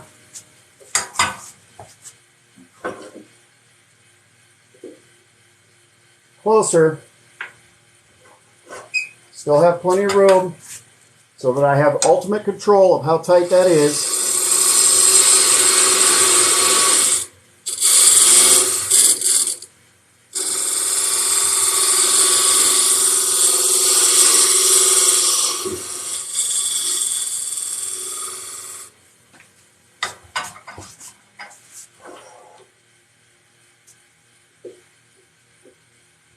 I'm very close. Now I need to be more timid. So using the carbide, it's actually kind of easier to be more timid. What I'm going to do is come in from this side, slide out, use that outside edge. I'm just going to scrape away lightly, very lightly. So I am actually, remember, if I take a 1/16 of an inch off here, I've taken an 1/8 of an inch off because I've taken a 16 off the other side too. So when I do that, I'm actually splitting hairs. I'm coming very, very, very fine. All right, I can do a little bit of a friction burn here. So I'm probably going to end up right about there. But again, I'm going to very, very lightly because I need the friction. I need to jam this.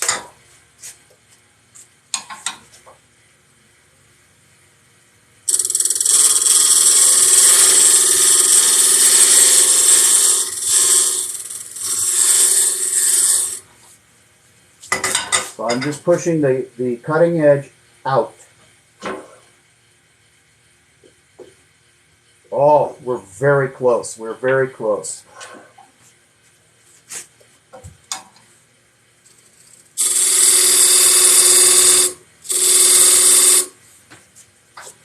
I still see a little bit of that friction rub.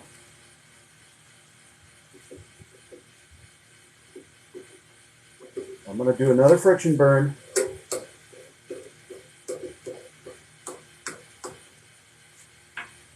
See how close I am? I don't want to... Now, I'll show you what to do if you do go over, but I really don't want to go over. But it's not the end of the world if you go over. It affects it, but it doesn't destroy it. You can salvage it. It's not going to be the same. It's not going to go pop when you close it, but you can salvage it. This is the hardest part about making a lidded box. Fitting the lid. This is the most difficult part. The rest of it really isn't that hard if you know how to use your tools. It's fitting the lid, friction fitting the lid, that's the hardest. I'm going to make sure that shoulder's even.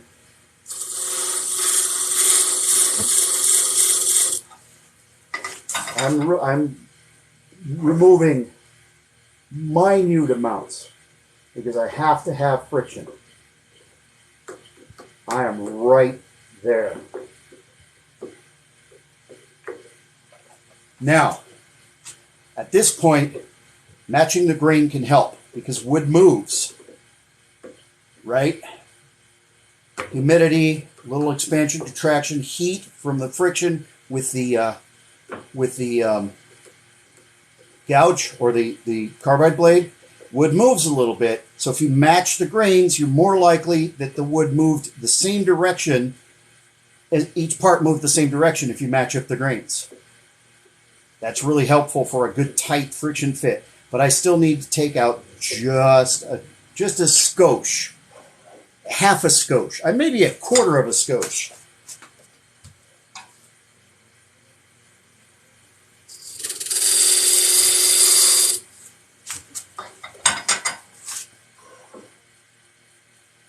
So again, I'll just line up the grains. Gives me a better chance. Conversely, you don't want this jam to be too tight and break this out because this is a very thin wall. So there's pluses and minuses. You're balancing here. I would be remiss.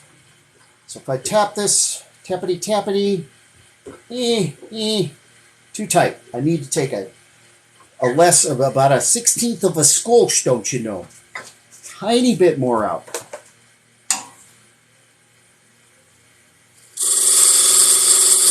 That's it. If I take any more than that, I may be lost. We may be bringing in those backup methods. Come on, baby. No, another 1/16 of a skosh.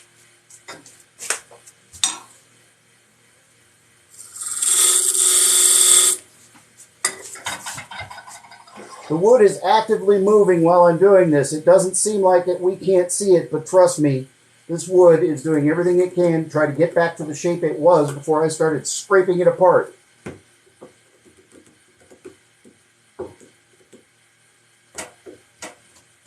But we're relying on friction. We want friction because we are not using chuck. So that's just, I still need to take it just a hair out. It's going to be too tight, and then we're going to have a different set of problems. But that's good. This is a good thing to have where we're just working and trying to take a little out and a little out. This is good because we're relying on friction. So rather have too much than not enough, because if not enough, we have a whole set of other problems. There it is. That's in there. Now, it'll be challenging to get it out because this is so tight, but once it's out, once the lid is shaped, then I can adjust it. Then I can do whatever I want, loosen it as much as I want to make it easier to open and close. But at this point, right now, without tailstock support, this is a tight enough friction jam, I can turn the outside of this lid. And I'm going to show you that, but then I'm going to bring up the tailstock because I'm going to show you the safest method to do this. So the the only reason I'm going to show you that we can do this is just to show you how good the friction jam is, but then we're going to bring the tailstock back into play because, again, all we're relying on to hold this piece of wood is friction, and this piece of wood wants to come out. That's what it wants. So the more support I give it in order to prevent it from popping out until I'm ready for it to, the better and the safer. So, just to prove that this jam is more than enough to support and turn the box, I'm going to take one pass. I'm taking off wood.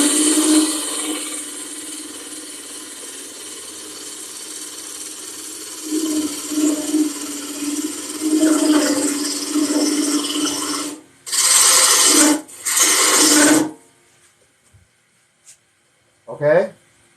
Now, again, because I'm showing you how to do this without without a chuck or anything, I'm going to do it pass with the spindle roughing gouge.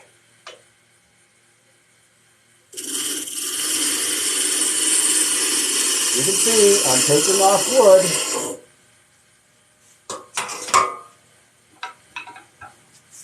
I'll do a pass with the skew chisel.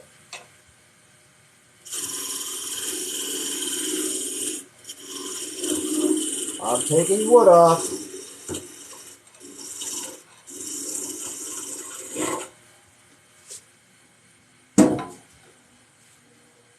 That sucker didn't move.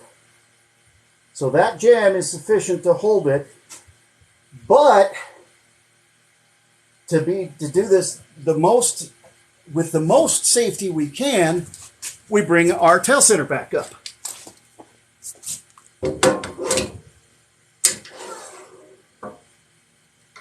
Gee, will you look at that? Still perfectly centered. We have not moved in any direction except the box getting shorter. Now, I have full support. This lid's not going to go anywhere.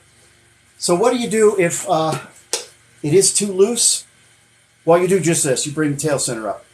What do you do if it's still too loose, but you need to shape the end of the box? I'll show you when we get there, but the short answer is blue painter's tape has almost no tensile strength this way, meaning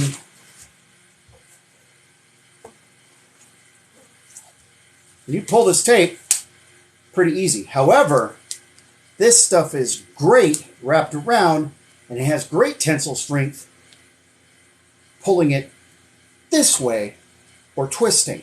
So if this is a hair too loose, giving it a good, straight, tight wrap with blue painter's tape, believe it or not, silly cheapo little, this is Dollar General blue painter's tape. This will hold your lid on so that you can finish this.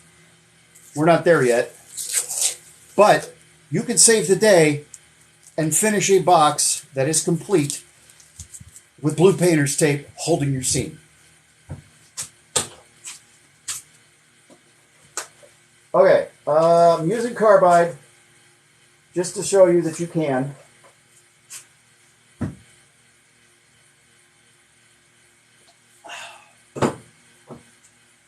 So back to this is called the roughing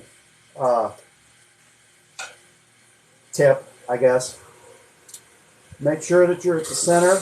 I'm a tiny bit high, but it's not too high. And I'm just going to start taping the top of my lid.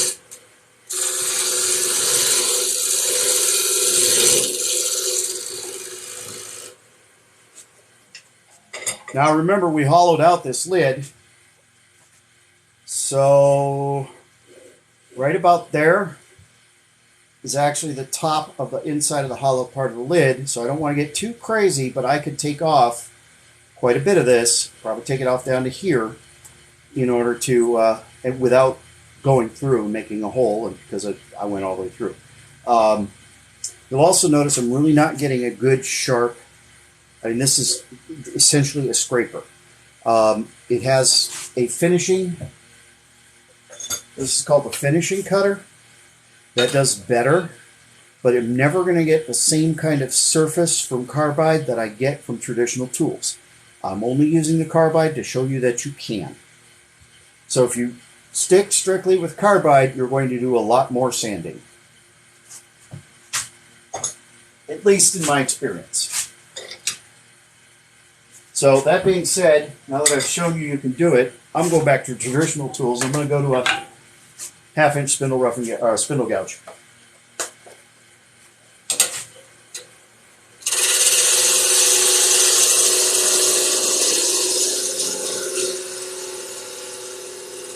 Now remember I said I wanted to leave myself a little handle? Well, I just changed the design. I decided I don't want to do that. I'm going to make this a dome lid.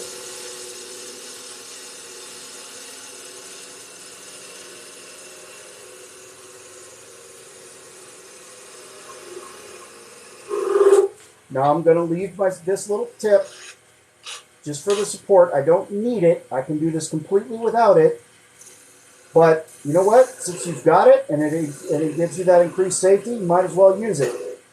Now you'll notice the other thing I'm doing is something called cutting downhill. Remember we were talking about hollowing, talking about the fact that the grain is in this orientation, stacks of little straws essentially, right? So I'm doing what's called cutting downhill. As I'm cutting, I'm laying the ends of those down. If I come the other direction, look how smooth this is. This is really glassy smooth. Now watch when I go the other direction. I'm picking those ends of the straws up instead of laying them down.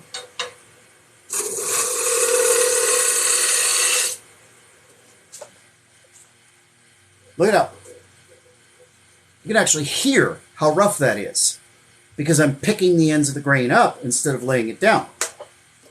Go back the other direction, cut downhill.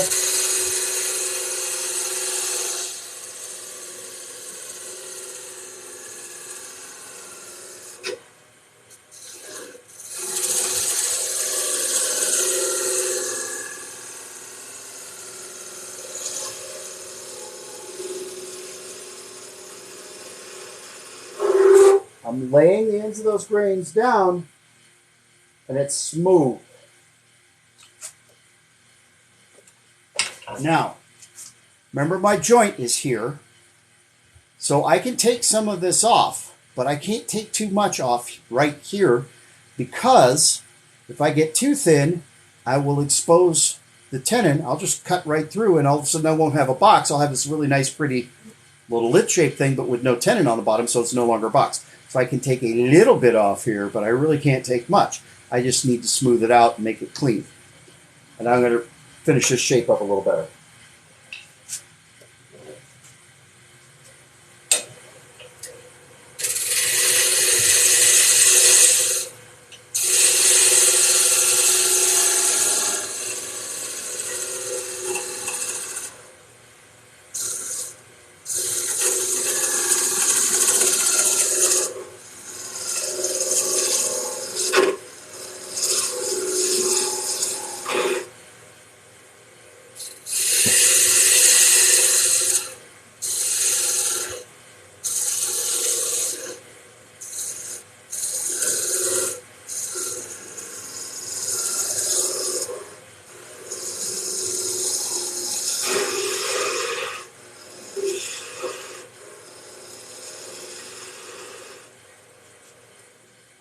Okay, at this point, in order to sand and finish this, I have to remove this.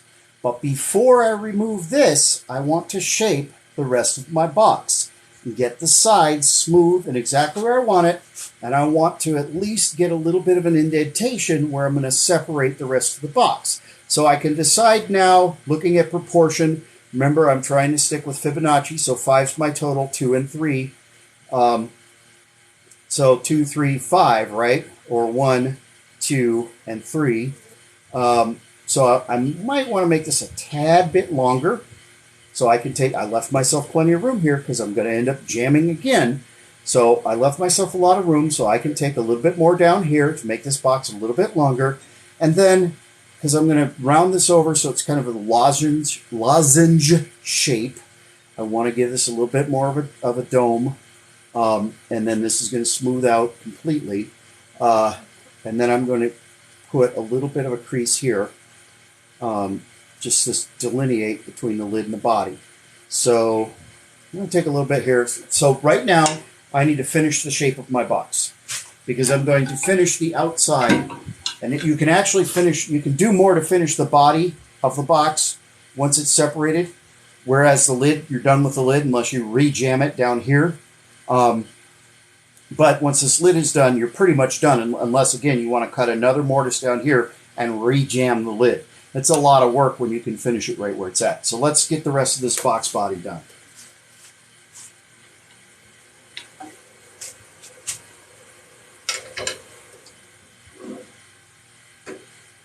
Again, using the skew chisel, I can raise it up a little bit above center. It gives me less of a chance of getting the jam and kicking it back.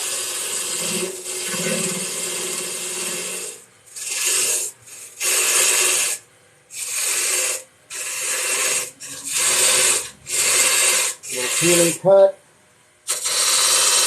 We'll leave that so I don't bump it and cut myself.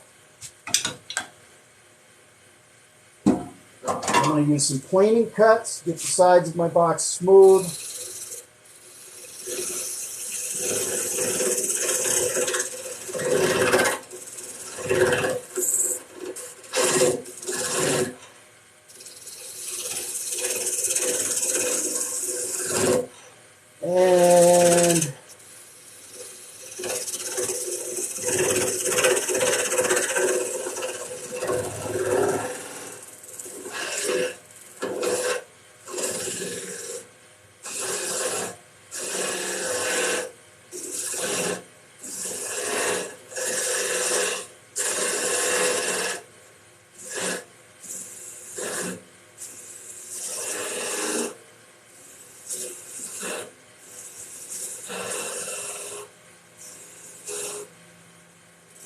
That's where the base of my box is going to be.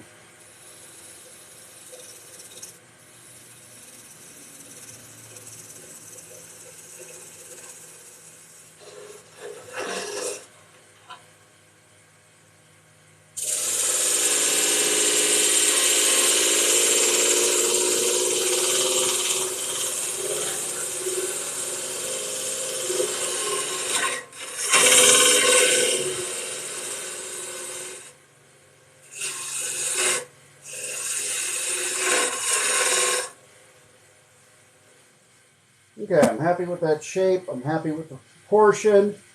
Take a couple more light passes to smooth this out.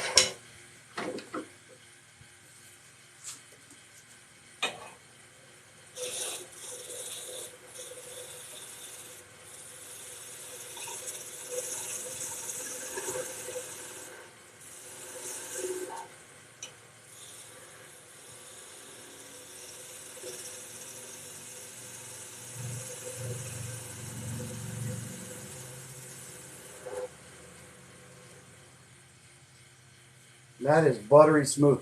Now remember, every time I take a little bit off of this part right here, I'm weakening that mortise because I'm making the wall thinner. So I don't want to get too excited.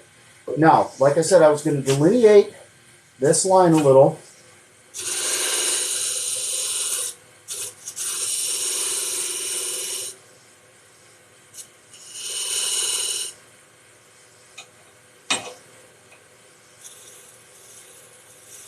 I really need to get this with the belt.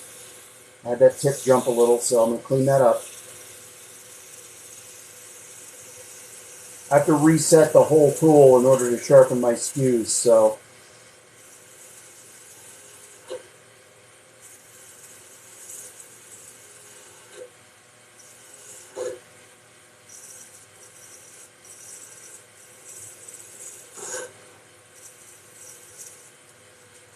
Okay, now is the point where we have to finish the top. So I'm going to use my smaller skew because there's no nick in it.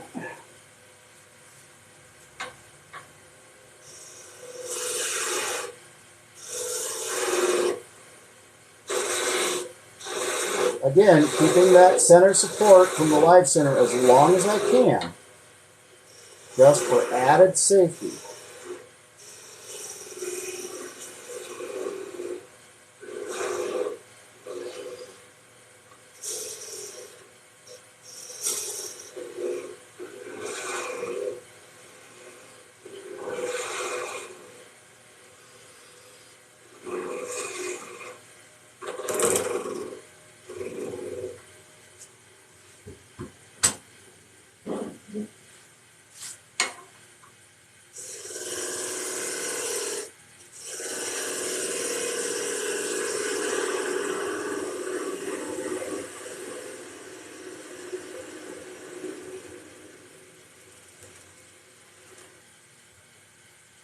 This is the point where my cuts need to be as timid as possible, the lightest cuts possible. Because the only thing holding the end of that on, just like when we were hollowing, is friction.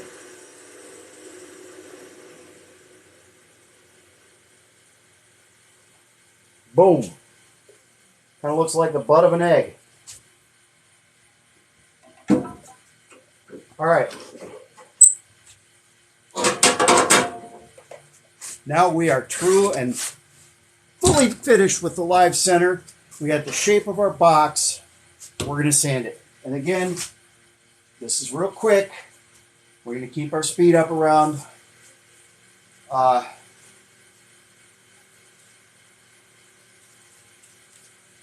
700.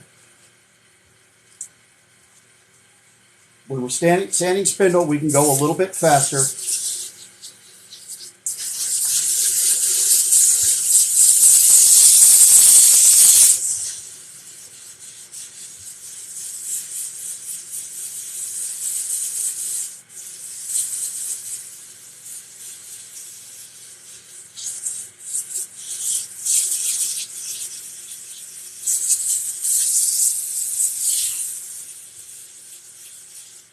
Now, what I don't have and I want to get is some kind of a texturing tool. This would be really cool to put a band of texture here in order to make it a little something to grab on. This is going to end up being very smooth. So what I am going to do is I'm actually going to cut a couple grooves in there and we're going to burn them. But I want to sand first because I want those grooves to be fairly coarse so if there's something to grab to be able to open the box. The other way I can handle it is put a little knob on the top. That gives you something that you have purchase on to be able to grab.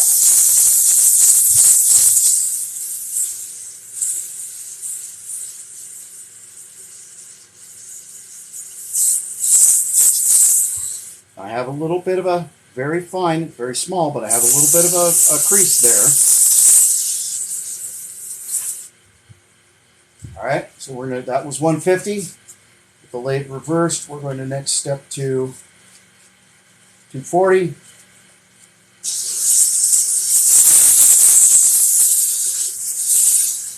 You have a reversible lathe. Always stop the lathe before hitting the switch. Otherwise, you can screw up your engine, your little motor.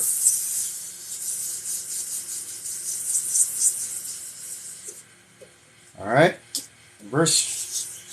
Back in the other direction.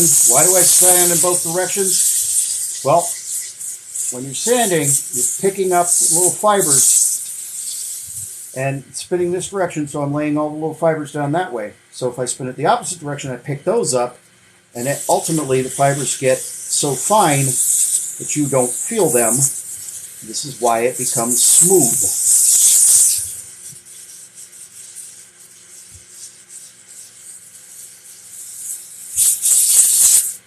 All right, to 320.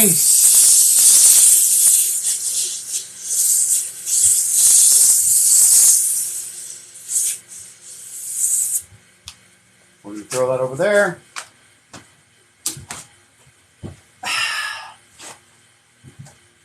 Arthritis is fun. All right, I reverse the lathe. So that way, pretty buttery smooth. All right, but again, I'm going to be able to open this, so I need something to grab on. I need something to add friction. So what I'm going to do, bring my tool rest back up, and I'm going to burn 3 lines. But first I'm going to make grooves. Turning the wrong way, turn it back around, all right? So, first I'm going to make a groove right here.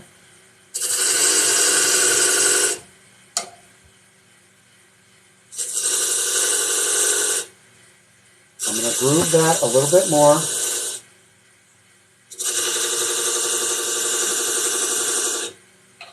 I'll make a groove here.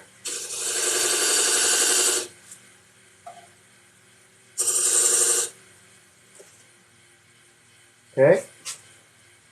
And then I'm going to burn them. To burn them, you can use a wire. I don't have a wire that small. But you can use a little sliver, a piece of wood. Where is that little chunk? I'm trying to see if I can find that little sliver. Here we go. Because what we're doing is a friction burn. Remember this little piece that was just kind of hanging on there? Well, it doesn't need to be very strong. Just needs to be cause friction, right? Kick up speed. Woo!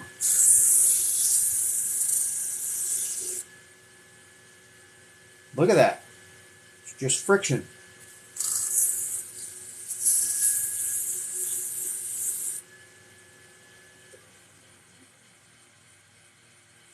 There we go. So now I have a little bit something to grab on. 2 of these 3, because the part of the lid is where it parts is right there, right? A little something to grab on, and then pull it off. Now we're going to hit it with the abrasive paste.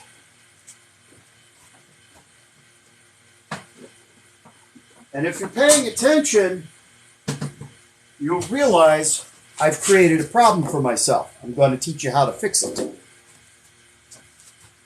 Again, what we're doing is we're creating this box without a chuck. So instead of using a spindle chuck that we can attach and detach things to, and it makes it a lot easier, we're simply using friction jams or jam chucks in order to hold everything in order to create our piece. Well, the drawback of using jam chucks and friction is there's no way I can just pull this off. It's jammed in there. There's a solution. So, a little bit of abrasive paste.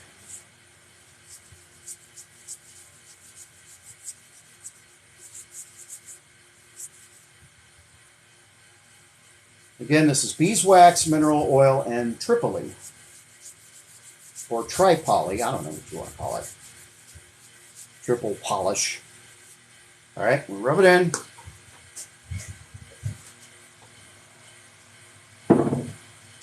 Lathe spinning, about 500 RPM. Work that in.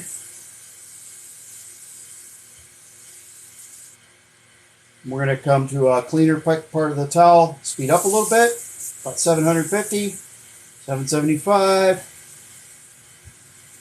You can already hear it's smoother because the grit in the abrasive paste is sanding. We're going to speed it up a little bit more. We're about 1100 RPM. And we just keep making passes back and forth with the paper towel until it comes back clean, which means we've worked all the abrasive paste off and it's no longer abrading, no longer sanding, it's not making it smoother. Almost there.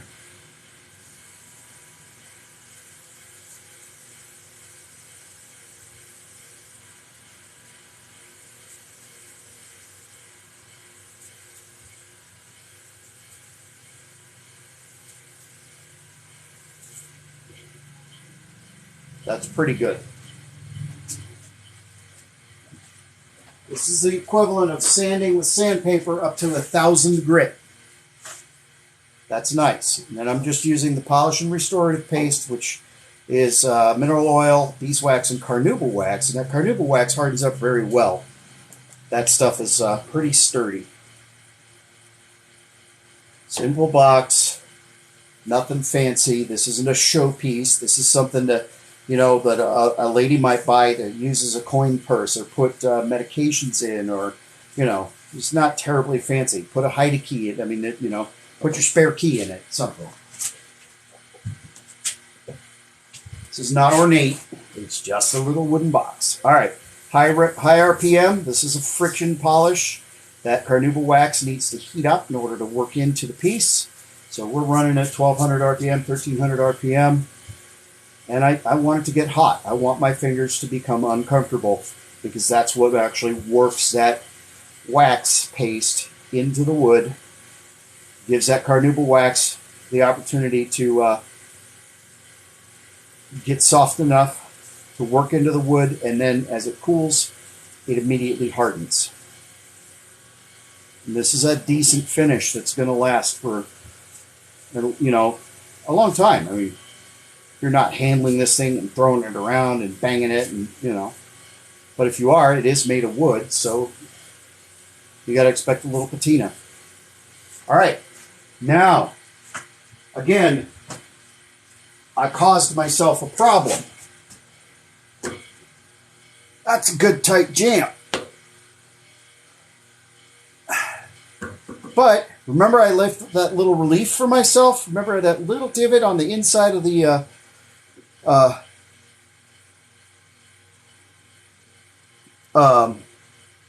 tenon? You saw it pop a little bit, right? So it's actually coming off. See that? That's because I gave myself that relief. Now, nobody is going to want to buy a box. They have to do that to get the lid off, right? Nobody wants that. Remember, I left myself room. You want to know how to fix that? Because it's too tight? It's silly simple. My 320 grit sandpaper, I'm going to roll it up. My speed down a little.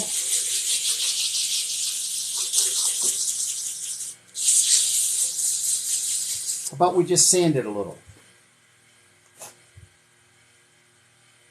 You always give yourself a better chance, a fighting chance, if you try to line up the grain. This side. Still too tight. So what I did, by leaving myself the option, is give myself a way to adjust this so that it gives me the proper fit. Now, I'm not going to get too much more than that in right now, because I still have to hollow this box, and that's actually going to lose some of the strength of these walls. Okay, the other thing you can do, if you're strong enough, is actually that. You can see how it's turning, and it's getting easier. Believe it or not, it doesn't look that way, but it's getting easier. That actually loosens it up too, because I'm just burnishing the wood. So at this point, once sanding paste touches this, that's going to get it pretty much exactly where I want it.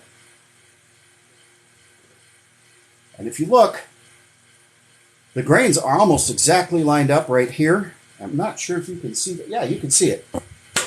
So it's a little bit off because I had to lose that distance with the tenon, the mortise, and then using the parting tool. So it's not quite exact, but it's really darn close. And another wood turner will look at that and go, "Oh, matched grain. Cool." So you get bragging rights. All right, let's hollow this out, because I still got to show you how to finish the bottom of the box. Need a little water first. It's starting to warm up out here.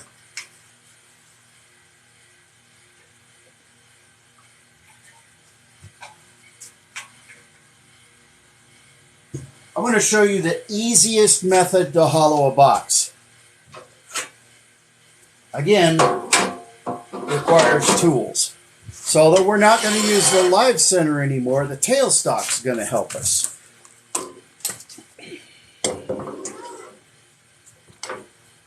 But not the live center. Take that out.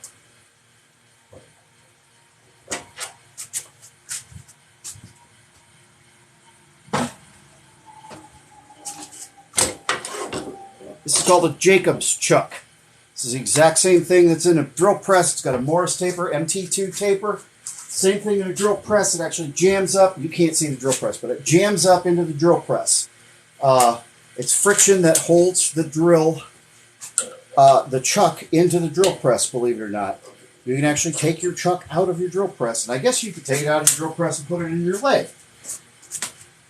So what I'm going to do is I'm going to drill first a pilot hole, so it's not too big, but it'll help guide my larger bits.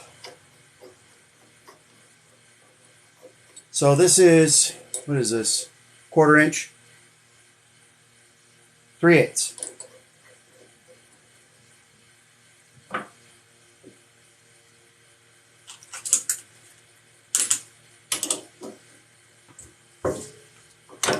I need to make sure I know how deep my bowl is so that I don't go through the bottom. These little depth gauge, like $1 at Harbor Freight. Now, since the drill bit is not what's spinning, but the piece is, I can mark my depth to drill on the bit, and I won't lose sight of it because it's not spinning. The piece is.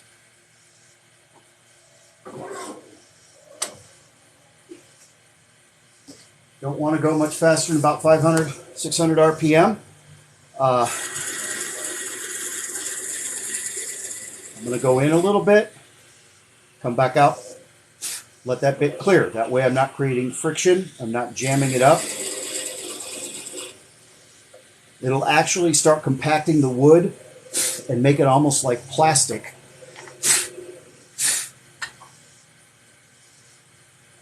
So where you have to go in and reach in and clear it.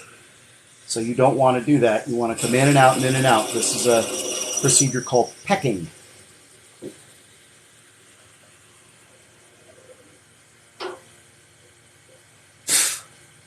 See, it's starting to jam right there. It's time to sharpen my drill bits.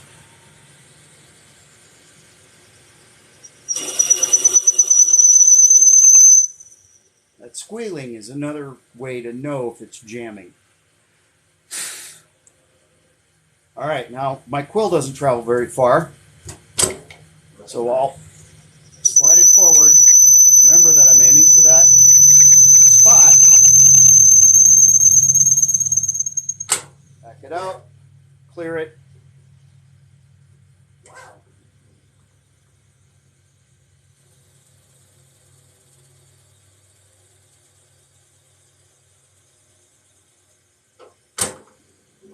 That's the depth of my box. Now from here, I can use traditional tools and hollow it. But if you're trying to crank out, 10 of these to go sell at a craft fair, there's a faster way, and that's using Forstner bits. It's always best to drill a pilot hole first before you break out the Forstner bits so that the Forstner bit has less resistance and travels faster, and then you can step up Forstner bits. So I could start here and then go up another size. The box this small, when I'm really drilling not that terribly deep, I think it's pretty safe to go pretty close to the size we need. I don't think we're going to get much binding. So I'll use the bigger bit. But you can take your time slower, because remember here we're not worried about friction jam because we've got the screws into the base of this on the faceplate. This sucker's not going anywhere. If it does, you're doing something wrong. So I only have 3 inches of quill travel, which is debatable. So once I get deep enough, I'm gonna check myself a lot. Again, with the Forstner bit, you really don't want to go much faster than 550, 600 RPM. I think it actually says on the bits what the maximum RPM is. And the reason you don't want to go that fast is heat. But this is going to hollow your box faster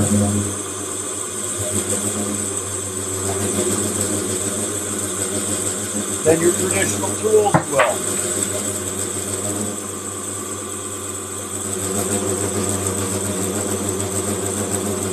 You don't want to take your time, you don't want to bind it up, you don't want to create too much friction.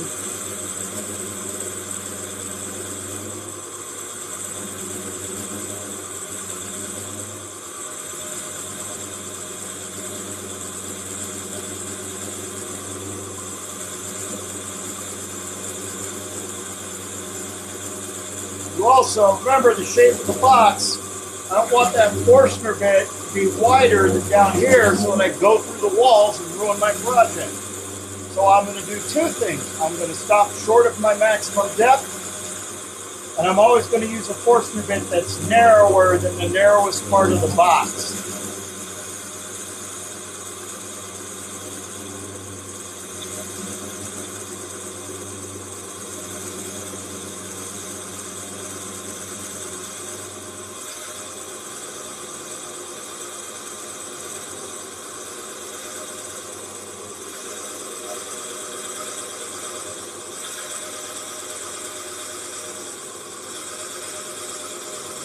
Nice and steady. If I see any buildup, I just back out the bit. But it's actually cutting really nicely. That must not have ever used this particular size bit before. It's pretty sharp. It's cutting very nicely. It's keeping itself clear. But I'm just very slowly advancing the quill. I'm doing this faster than traditional hollowing might. Unless you're experienced, an experienced turner can hollow this box faster than Forstner bit. Not trying to brag, I'm just saying you can do it pretty quick. But if you're learning, if you're beginning, this is the quickest way. You're not going to get any catches where it's kicking your tool back at you or kicks it through the side of the box wall. This is probably one of the best ways if you're just starting out to do this safely.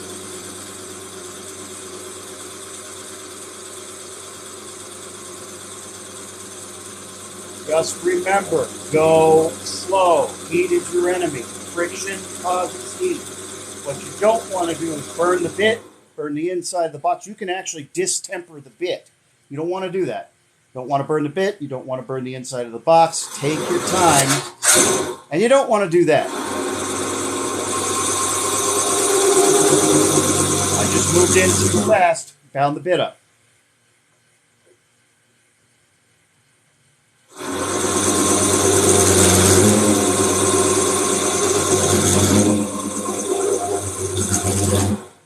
Now we're deep enough where I have to back out. I just have to use that pecking technique because I'm building out wood shaving inside, which increases the friction, which increases the heat, which is, again, bad. Heat is our enemy right now.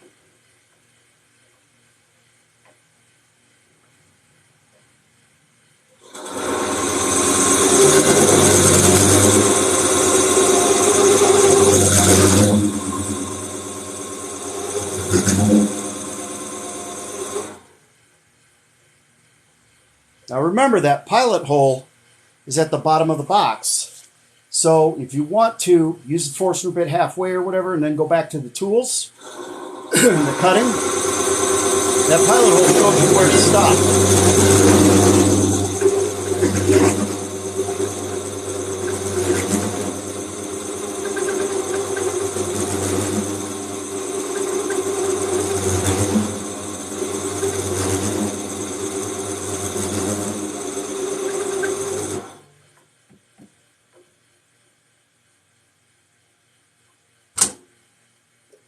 Go ahead and clear all that dust out. Let's check our depth.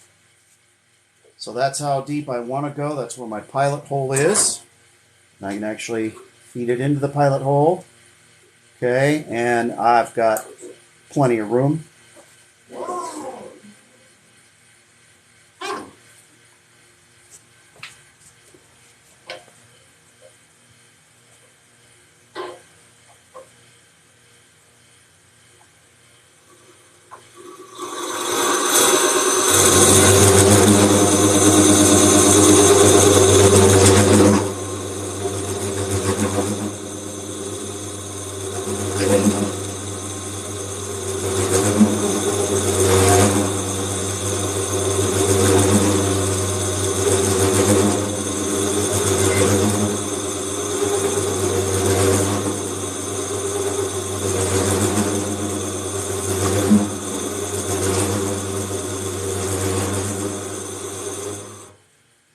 Let's clear that.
It's okay to stick your finger in there and check, see how hot it is. Don't touch the metal. Put it in the wood. This is not too bad.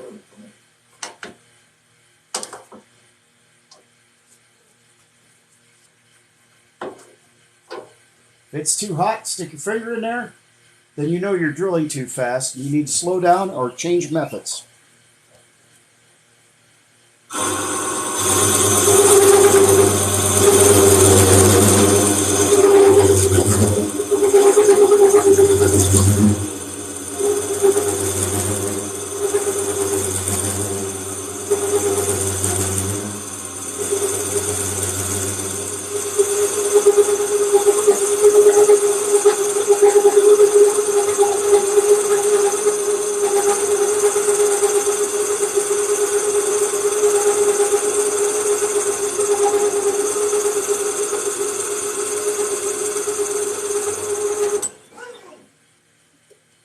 Do another depth check.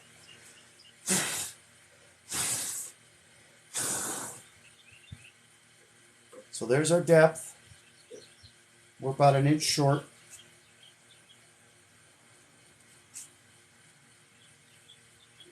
It's getting awful warm in there. Okay, so I'm going to switch methods because I don't like how warm this is getting, which means my bit's getting dull. And I really don't want to push this bit much more. But the other reason is because I want to show you that you can do this with traditional tools as well. This is a great way. Like I said, if you're doing production, you're trying to crank 10 or 15 of these out to sell at the farmer's market, this is a quick way to do it.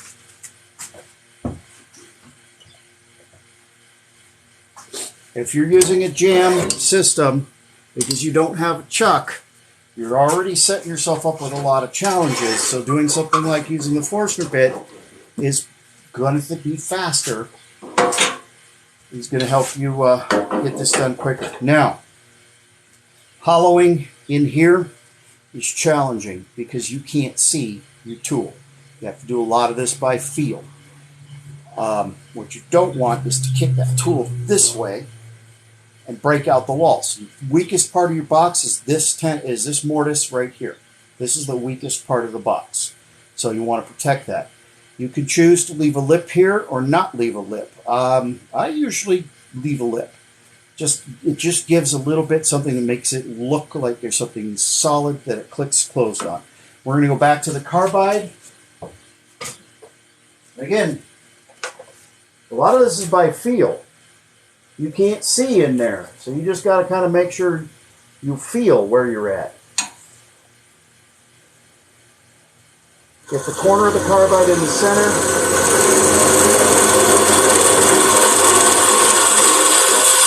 Cut out. My tip's too high. My tool rest is too high. Okay, so when you're cutting, hollowing with a carbide, you get the corner in and carve out. You can kind of bend over and see. I'm taking out about 1/16 of an inch of the pass. You can get pretty efficient at this and be faster than with the Forstner bit. But you're not going to be straight and accurate, or as straight and accurate.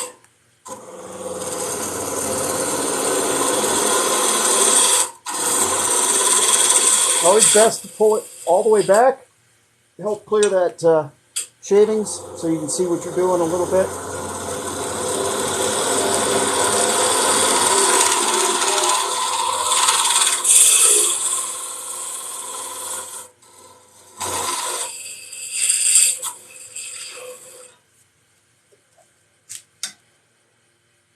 Check the depth.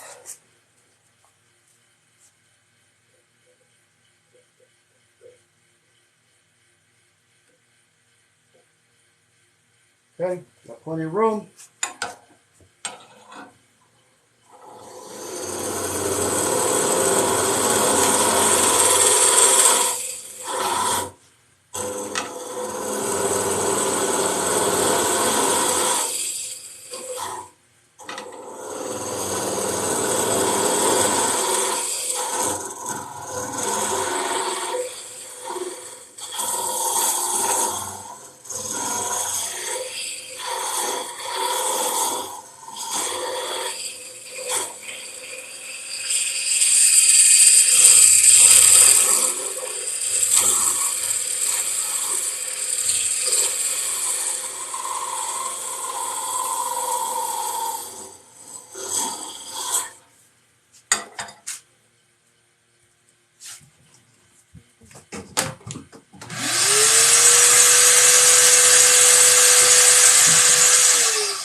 An air compressor is better for that, but I don't have a working compressor. So I want to double check where I'm at, because I'm really close.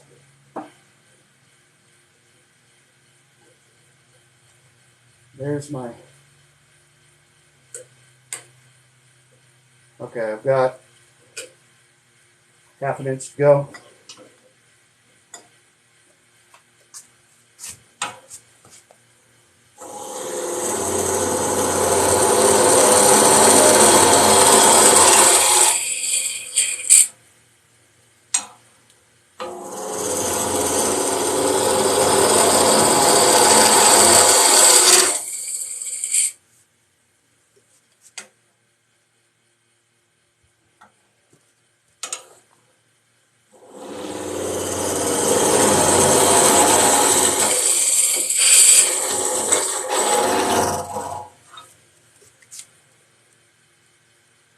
Okay, now is a good time to switch to the round carbide tip so that I have a nice smooth rounded bottom down here rather than something sharp and square. That's my personal preference. Make a box however you want, but I like the inside rounded and cup shaped, so I'm going to switch tips. Makes it easier to sand, too. You don't have to try to get into that sharp little corner. You've got a nice, smooth transition. So, pro tip.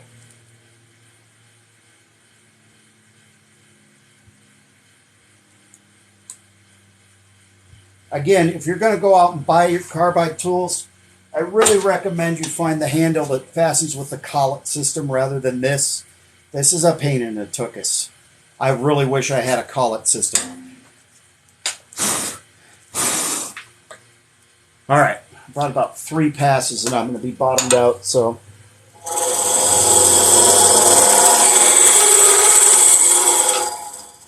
I really want to kind of make that little corner rounded down there, smooth.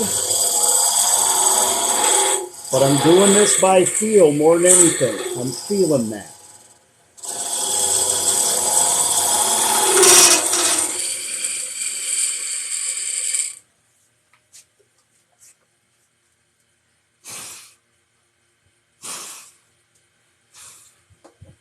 I'm right there. Let's see where I'm at. That's my depth. Ooh.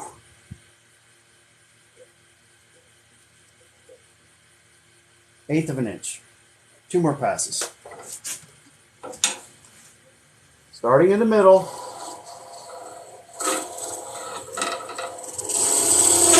You can see it set into the hole, the center hole.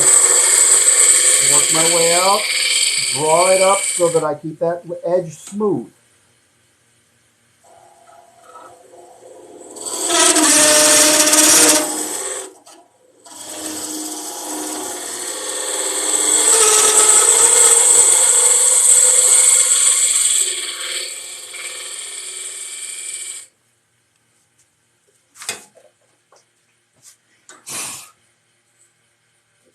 Ooh, yeah. I'm going to touch that up a little bit just to smooth that bottom out. So I can just kind of drive this straight in.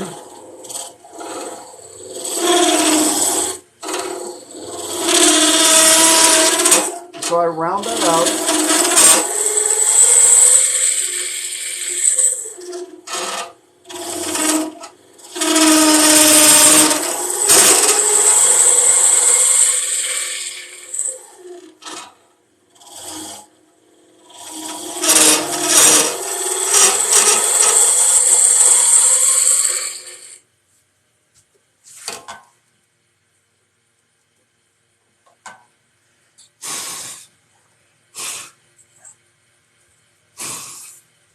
I still got a little bit of the edges of my drill bit.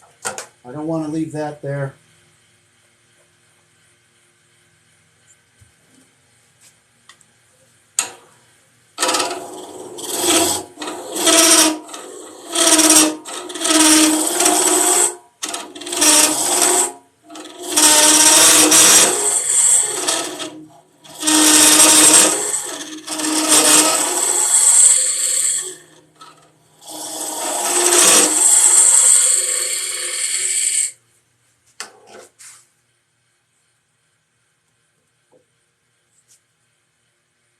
So close.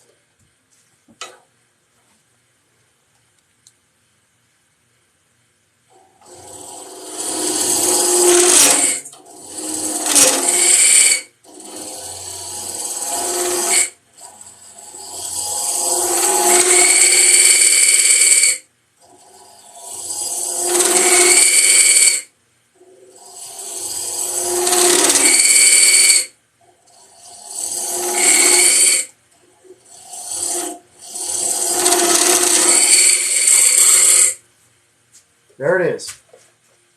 Okay.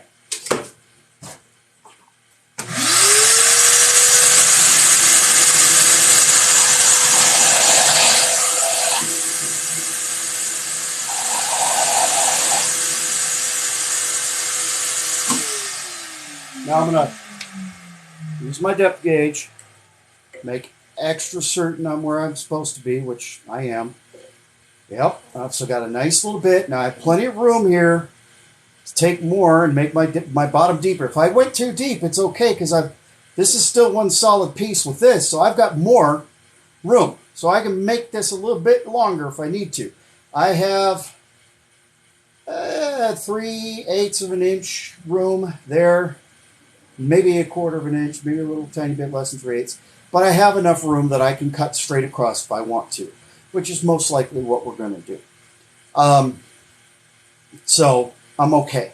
When I do cut it off and we reverse it so that we can finish the bottom, we'll give ourselves a little bit extra room. Let's talk about sanding the inside of a lidded box. The safest way to do it is not to stick your finger in there because the sandpaper can catch, wrap around, and deglove your finger. Well, then what are we supposed to do? Well, I invented a tool I call my finger, my spare finger. That's what I use. So I just turned a little device here, and there it is. This is my here. Let me back the camera out a little. I didn't realize we were that tight in. Okay, here we go. This is my spare finger. So I'm gonna get some fresh sandpaper here.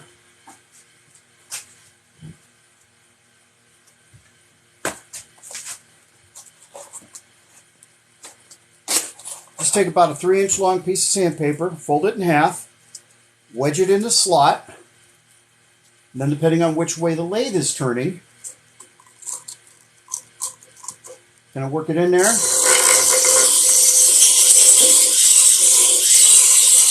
Look at that, my fingers aren't in there. If there's a catch or jam or something, nobody gets hurt. No fingers are degloved.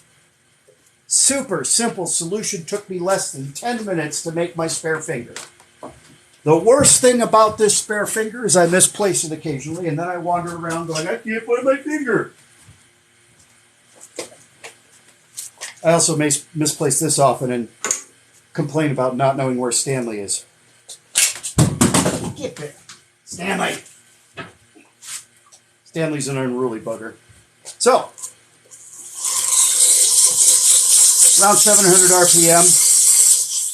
Again, we're sanding in spindle orientation. We can go faster than we do with a bowl. You can put pressure. I've actually got pressure on the actual bottom in there.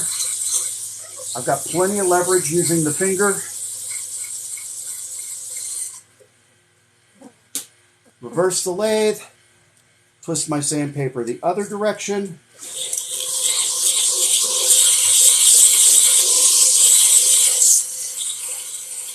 They make expensive little tiny 1-inch sander discs on a little probe, and they're expensive. It's like $30, $40. Some of them are like $70. This cost me the price of the sandpaper I just threw on the floor.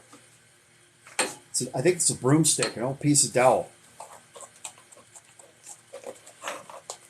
Next grit, same thing. I pull a little short. That's fine because I can push against the wall. So I have friction.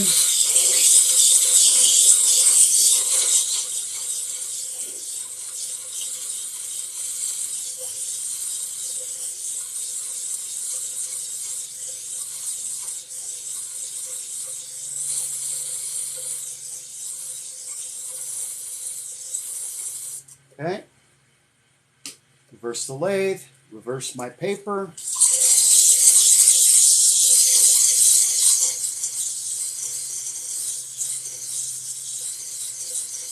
Now, remember how tight that lid was and that we needed to work on it a little? Here's where we do that work. So I'm at 240 grit. That's a fairly fine grit of sandpaper. That feels pretty good. I mean, it's not glassy like this, but it doesn't really need to be. And ultimately, it's going to be a really good finish because we're still going to get the sanding paste in there. Okay, but we want to adjust this lid. So right now, let's line up the grain, give myself a better chance of fitting it. Other side. Side? Yeah. Right now it's tight. It's a good tight fit. That's a good friction fit. And another turner's going to go, oh, nice work, right? But, you know, the little old lady who bought it is going to go, I can't get this open. Too tight. It's too tight. Okay.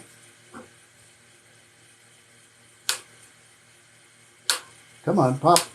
Pop for me. It's wood moves. Remember I told you wood moves. It's actually tightened up enough that I got to use one of my cheats to get it open. Very gently. Work the lever in there. Very gently. And that gives me enough purchase that I can get it off. So too tight, right? 240 is a pretty fine grit. It's not the finest. I mean, I can go all the way up to 1200, 2500 if you want to, but we don't need to. So we're going to sand that a little bit with 240 grit. We still want there to be friction. So I don't really want to go much finer, and it is going to get hit with the paste, the sanding paste, so that'll smooth it out a bit, that much more. Make sure I line my grain up again because it gives me a better chance. Okay, I still got that good click. I still got that good friction fit.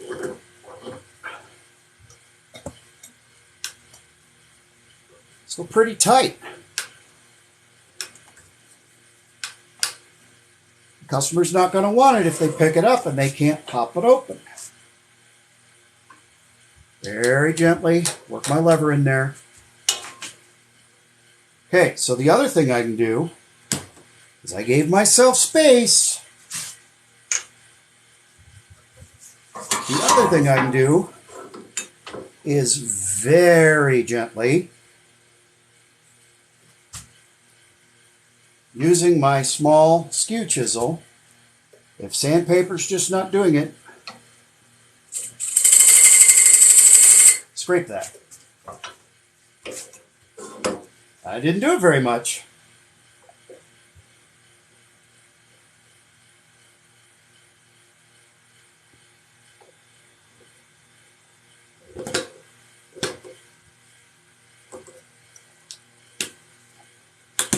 Better, still too much work. So I scraped it a little. Now let's try sanding it.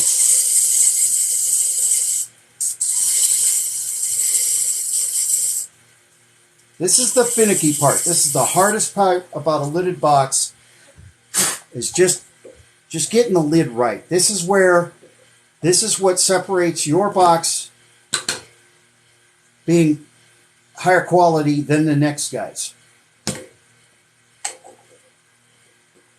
That might be a little bit tighter than Grandma Jones wants, but that's a good friction fit. And when I hit it with the sanding paste, that's probably going to take it down that much more. So I'm going to say that that's a good friction fit, because we're going to sanding paste, and then we're going to get finish in there. We're going to get wax in there now, and that wax is also going to help the issue. So that will call good. Listen. That pop. That pop. And remember, I put that little relief cut, that little tiny chamfer in there. On the back end, there's just a tiny groove. That gives it just enough air. I like that, and it's going to get looser because we're going to sand it a little bit more. All right, so we went up 240 grit. We're going to hit it with 360 on the finger, and then we're going to go with the abrasive paste. Or 320, not 360, 320. Again, still using the finger because it's not safe. It's not the safest to put your finger in there with sandpaper. It can bind up, wrap around your finger, and deglove your finger, and nobody wants to see that. So I use the wooden finger. Pick it back up around 750, 800. Stand forward. Reverse the lathe. Pick your sandpaper up. Twist it the other direction. It's going to be spinning that way.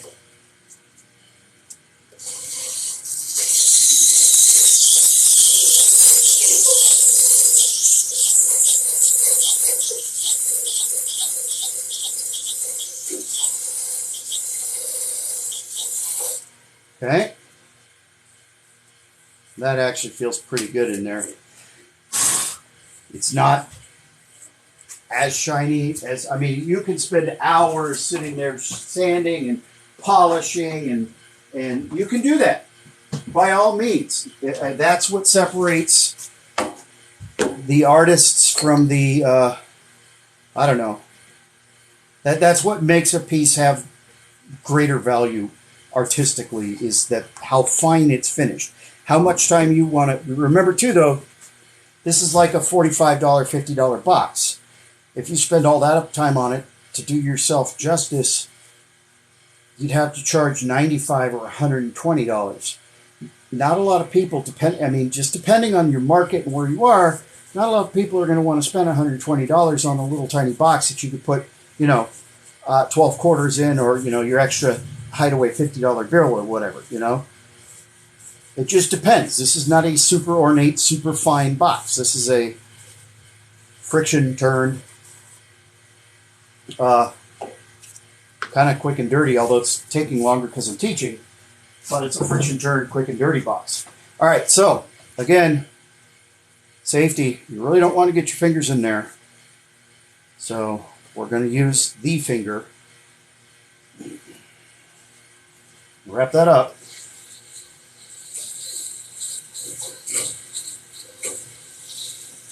Get that friction polish worked in there. We're going to work it around this edge. That's going to help with our fit, make that lid exactly where we want it. Okay, we're going to fold that the other direction. Feed it into the slot.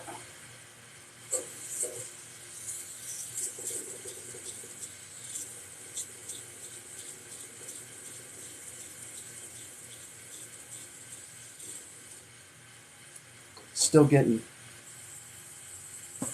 gunk up. Now, I use paper towels rather than rags because rags can bind up, wrap up, and rip. And they can take your finger with it. Paper towel rips, it just rips. And then you just got to clean out the paper towel, but it's not the end of the world and you didn't lose a finger. Remember, you're dealing with rotating machinery. Right now it's spinning at 1,037 RPM. And I'm actually going to kick it up to 1,200. You don't want your finger anywhere near inside of there. All right, so we're basically just polishing, coming off pretty clean. I'm going to get a new paper towel and give it one more pass. We're going to wax it, and then we're going to test our lid. And I think we're going to be very happy with the fit.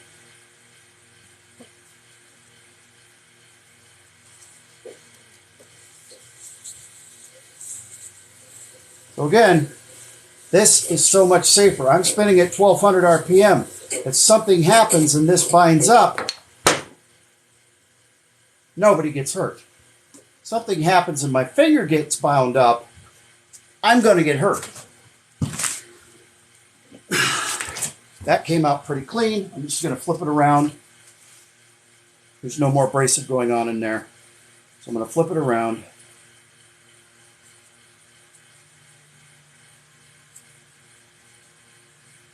One thing I like about the abrasive paste and the polishing paste, both brands I use, is that they're completely food safe. So there is nothing wrong. It is not, you could eat this. It's completely safe to just put it on your finger and get it in there and work it in so you can feel that you're covering the surfaces fairly evenly. I want to get it on side in here, remember, because we want to ease that lid a little bit more. But this is perfectly safe. So I'm not worried about, there is no solvent or anything in there. All right, I'm just going to kick this up. About 1,500 RPM. Here we want heat. We want friction to do its work. Work that wax into the wood.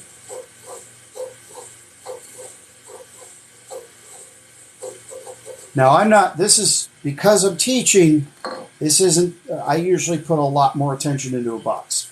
This is more about teaching you about friction and doing this without a chuck.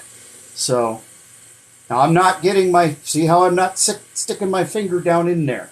You can, but you're taking a risk. That's not bad. Nobody's going to complain about that finish. Put my finger back in my tailstock. Now, remember, we used the sanding paste. Get a little bit of wax in here.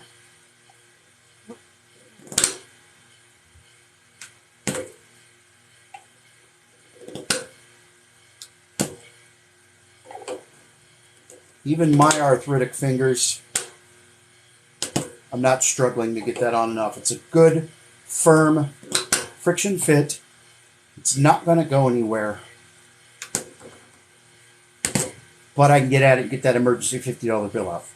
All right, we're going to part this off. We're going to create a tenon here that fits this mortise, jam it, and finish the bottom. So remember, I'm going to give myself a little more room before I part it. That way, just have room to play with on the bottom. Do what I want with it. Back to the parting tool.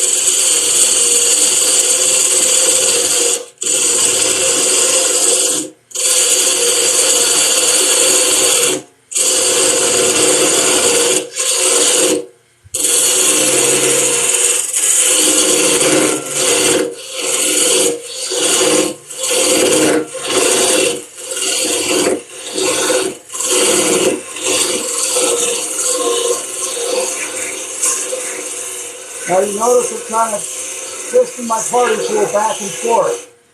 I want to keep the groove wide enough that I'm not building up so much friction that it's going to bind and it's going to heat up. So just by wiggling it back and forth a little, I give myself enough space that I don't create a bind.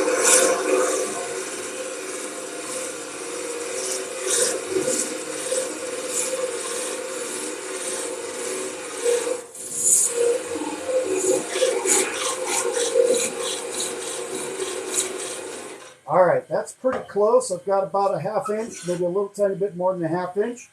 Again, the safest way to take this off, rather than turning it all the way, get your little saw and just use the saw. Then it's not going to go anywhere if for some reason you're not paying attention and your parting tool gets away from you and it tries to come flying off.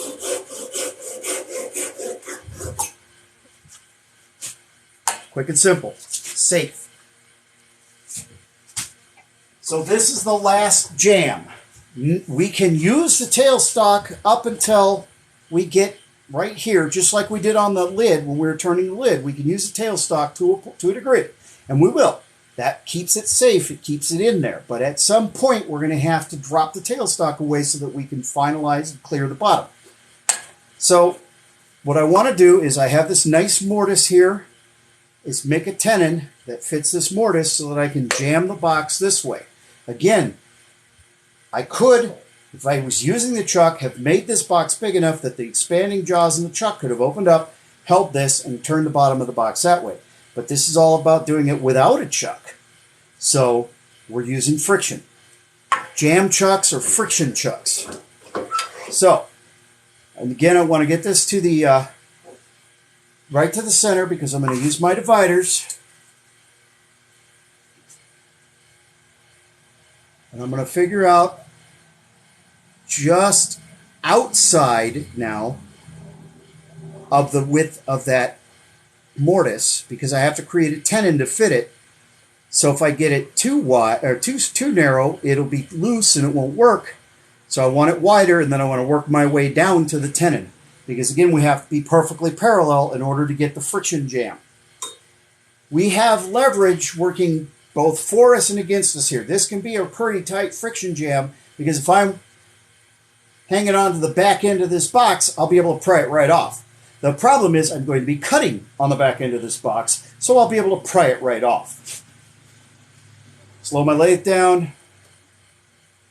Remember, the only part that touches is the pencil. too wide.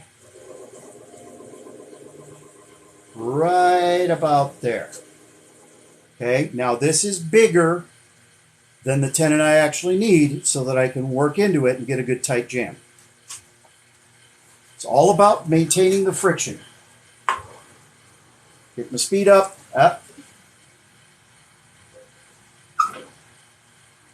Tool rest is too close and too high because I'm using the parting tool. I'm making a tenon. This doesn't matter because I'm hollow inside the box, so this could be this long. Wouldn't matter because it would fit inside the box. So I'm not worried about cleaning that. I don't care. It doesn't matter right now.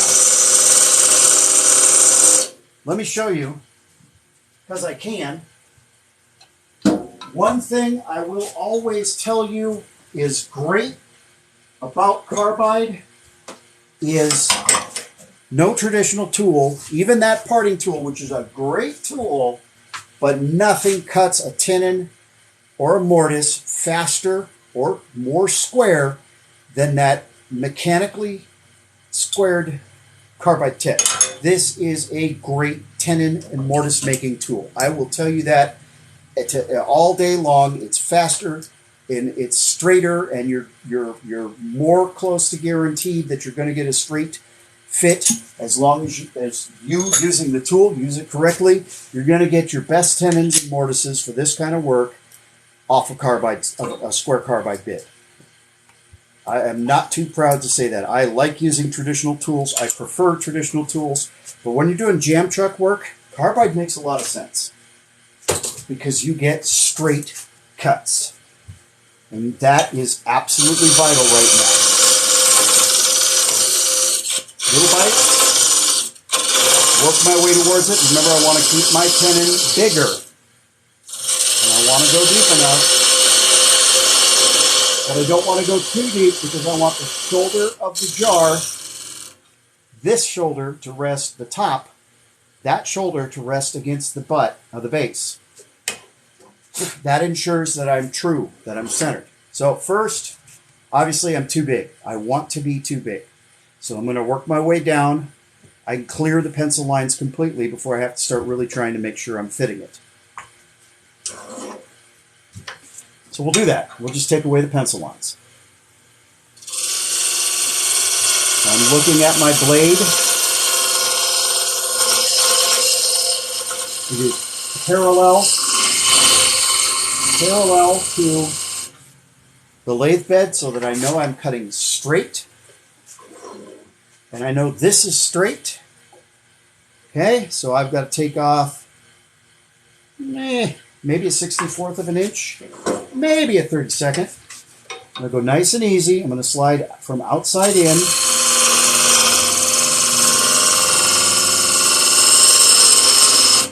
A little bit. Again, we're being finicky here. We're being persnickety. We want this to be exact so we get a good jam. It's not quite as deep as this, so I'm going to come out from the outside again and make it a little deeper.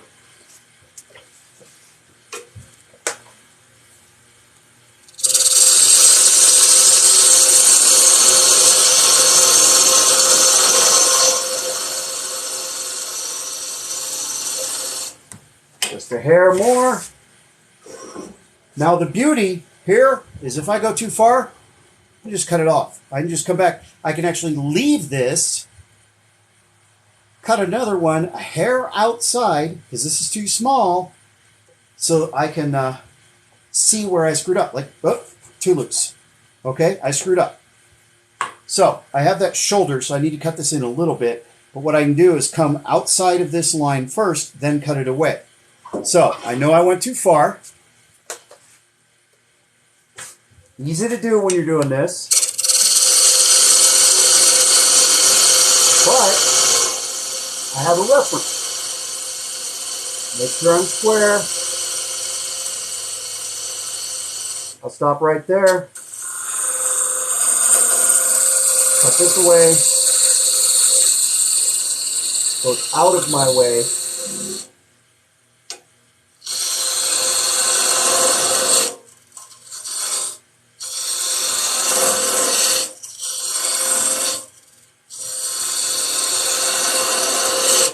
going to come in a little bit more.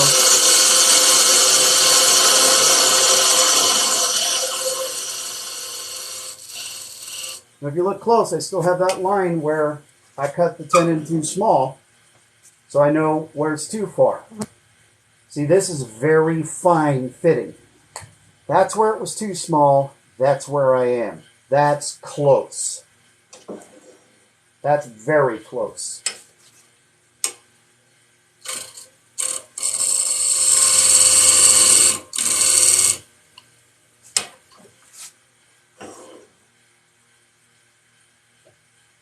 Oh.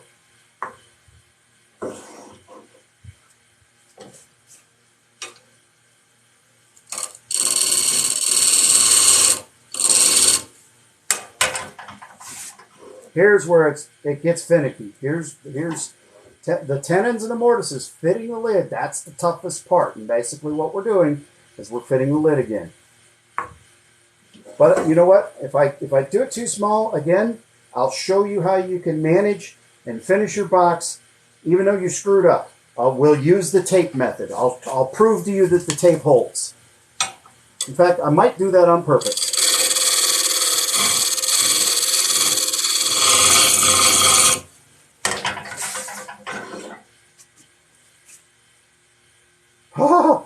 We are right there.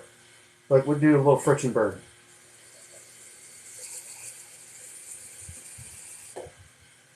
Man, that's close. That is so close. See the burn?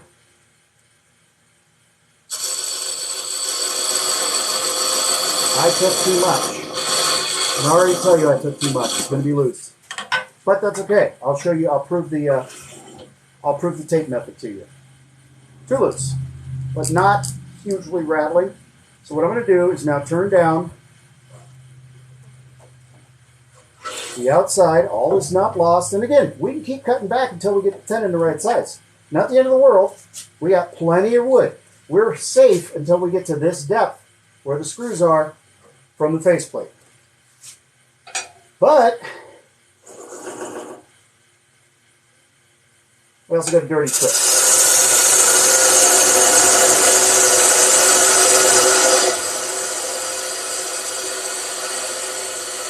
That's about the thickness. That's about the thickness of the wide of the tenon of the mortar.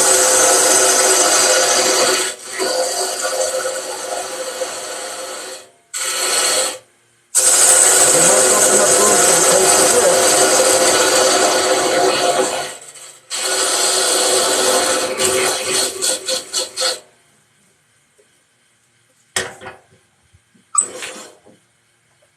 This does not seem like it would work, but I'm about to show you this works.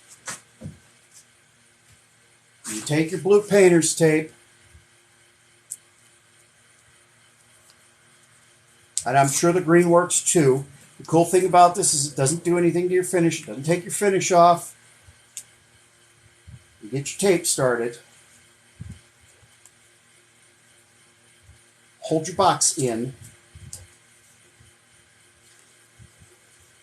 I wrapped the tape the wrong way. You should wrap it the other way so that the flap is facing that way, so because it's turning this way, but it's not the end of the world. I'm just going to take a couple turns. Okay, that box is in. Make sure my tape's tight.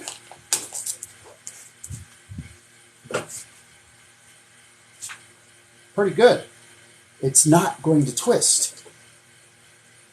Now, to make sure that I'm even more protected,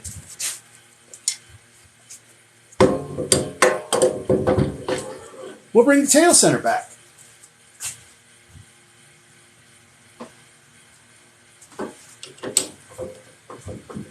So we'll get a little friction pushing it in.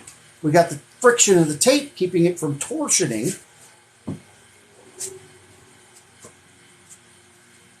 And here's a little pro tip. We call this a soft touch. It's just a little piece of wood left over. It's a little button. If it's got a little burr on it like that, you can sand it off.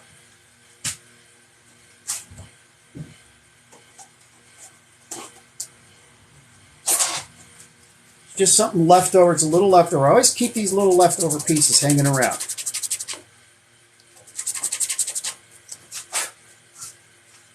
Okay, little burr, gone. I'm going to bring my tailstock up.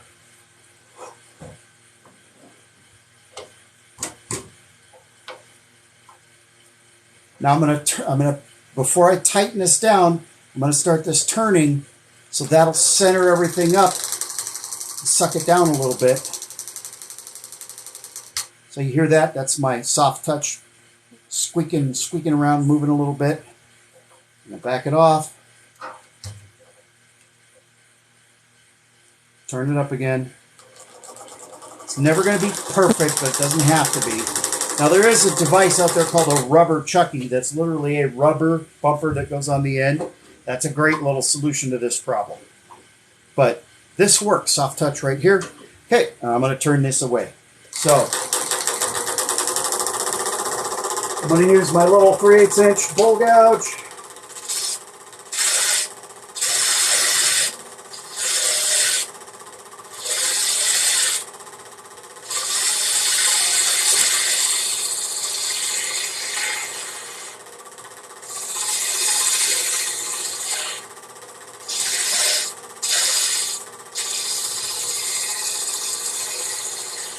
Now I'm not going as fast. I'm not running at 1200. I'm running at 940.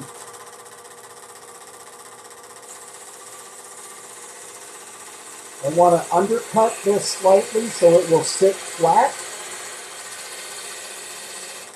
Okay, now my soft touch is in the way, but I've got the worst part of it. I need to do a little bit of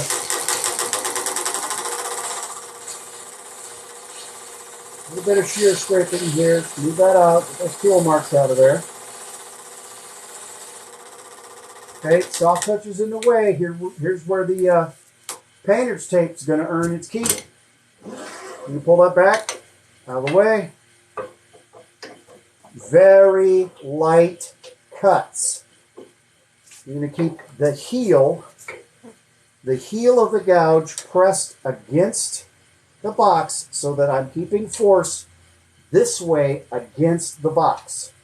That's going to help improve my odds of not blowing it off of here. Very light cuts. Nice and easy. Pressure against the box.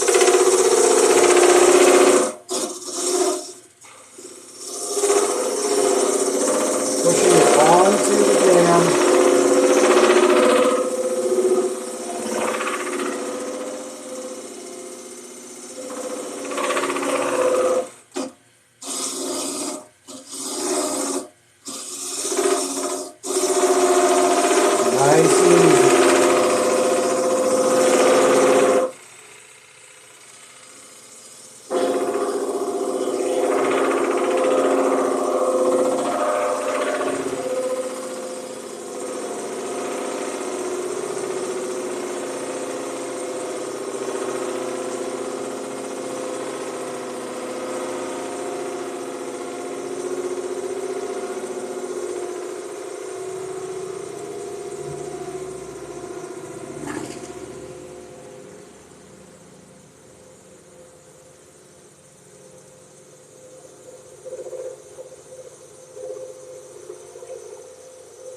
All the energy, a tiny bit of the energy is moving forward. Most of the energy is pushing the box against the jam. Look at that. Now, I need to smooth it out a little bit more. It's not quite there. So again, heel of the gouge, pushing the box towards the jam, our loose jam that we had to tape. But guess what? Even though the tenon was too small and it's loose,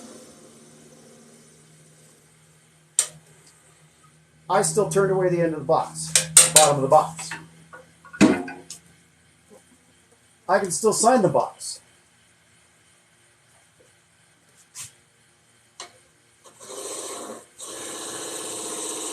Pressure in, nice and easy. Take my time.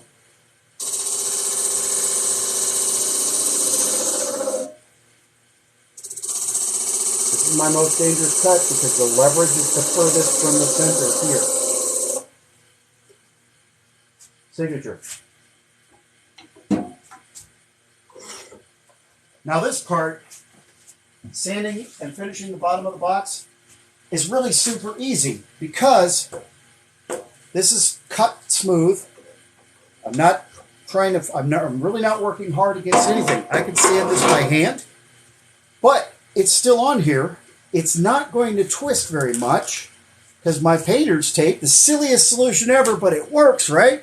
So I can get my sandpaper, and that's actually smooth enough that I can start at 240 grit. I don't have to go down to 150. And all my pressure from my hand is pushing the box into the jam.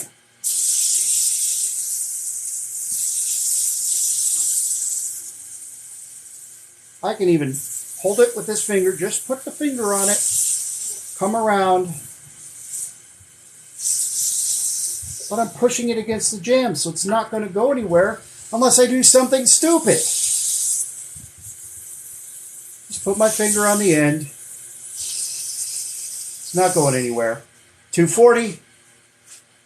We'll hit it with the 320. We'll hit it with the abrasive paste. We'll put the wax on it. Again, sanding in both directions so that I get the grains going each direction. Get it as smooth as I can because I'm cutting it both ways. All pressure is going in. It's holding it on that loose joint. Doesn't matter. At this point, yeah, friction's working, friction's helping, but friction isn't what we're relying on as much as just the silliness of blue painter's tape and just paying attention to what direction we're putting our force.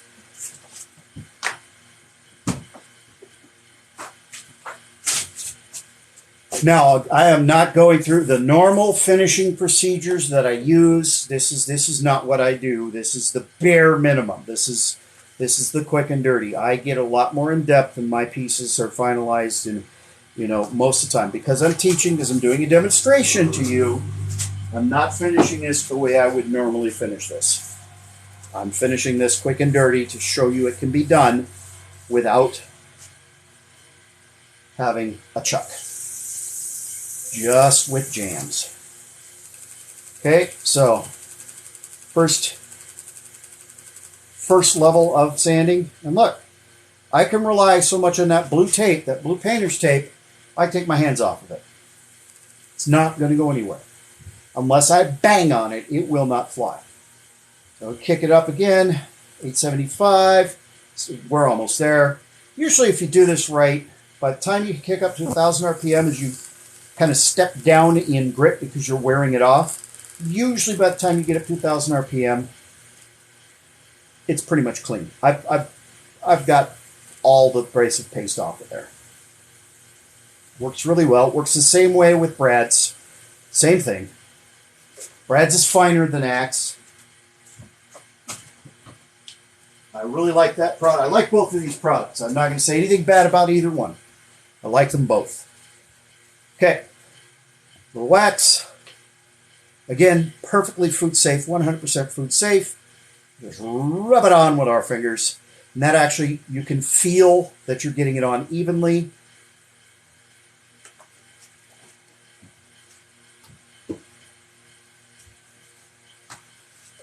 Get that. Now here, I'm pushing hard because I want heat. The friction is what gets that wax into the wood, lets that carnauba wax melt, and then it gets solidified. As it cools, it solidifies, and that carnauba wax is really hard. It's what they put on bowling alleys.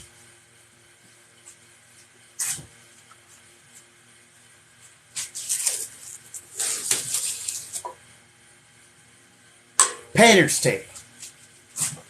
Believe it or not, painter's tape. I took a little wax off. See, it does take a little wax off. It's just wax finish, right? So I take the wax rag I just used, It's still hot, a little bit. A little touch more wax. Not a big deal. Not the end of the world. And if you choose to finish after, if you choose to put finish on after you're done turning, then that isn't even an issue. If you're using an oil finish, just rub it in. You're not going to get quite the heat press, but again, I'm doing this to show you it can be done. Okay. Match up your grains.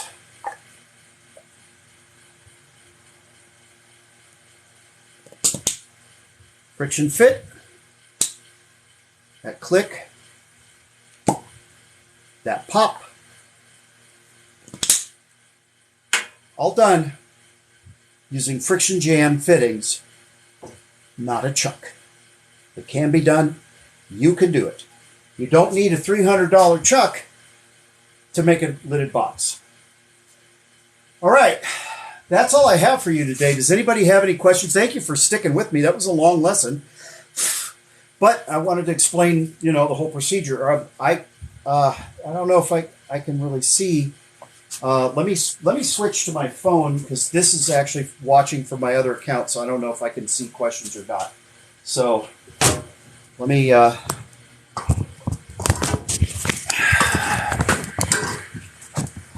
turn you around. Sorry for the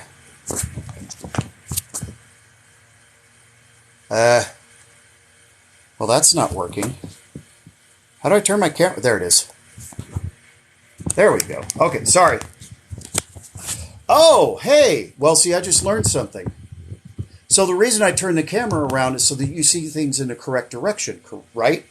But if I hit this option here, there, you can see things in the correct direction and I can see your questions. That's going to make my live sessions better. Cool. All right, does anybody have any questions before I wrap this up? Thank you all for hanging out, joining me. I really appreciate it. Let me scroll back here. Where am I? axewoodpaste.com or go to Brad's Workbench on, he has a store, Etsy. Look for Brad's Workbench on Etsy. Hang on, I'll show you. Let me show you both of what I'm using.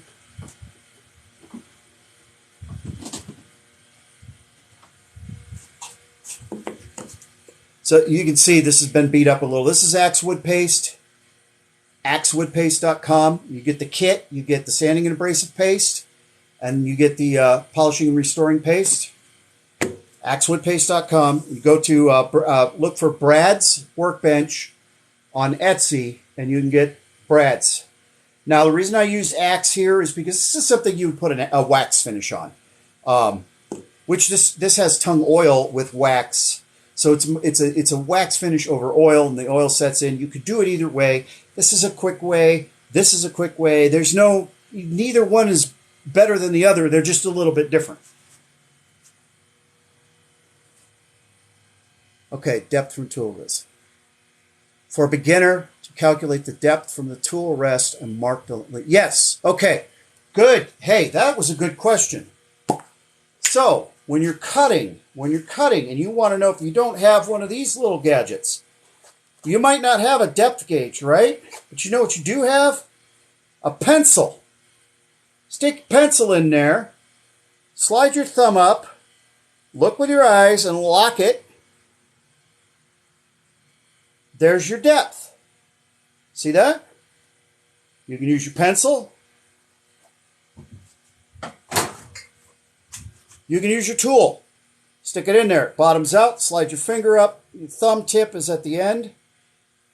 There's your depth. You don't have to have a depth gauge. I just happen to have one. It's part of the kit with the dividers and stuff from Harbor Freight, so which costs $8. So I just have a depth gauge. It's a cheap depth gauge. You can make a depth gauge with a piece of wood, drill a hole through it, stick a dowel in. The dowel's the same width as the hole. Stick a dowel in there, and you just slide that up and down. Make a depth gauge. I'll have to do that and show you.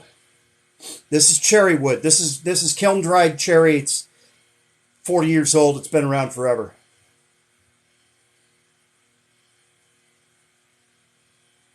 Yeah, I would chuck as much wood as if I could chuck wood. Ha ha ha ha ha.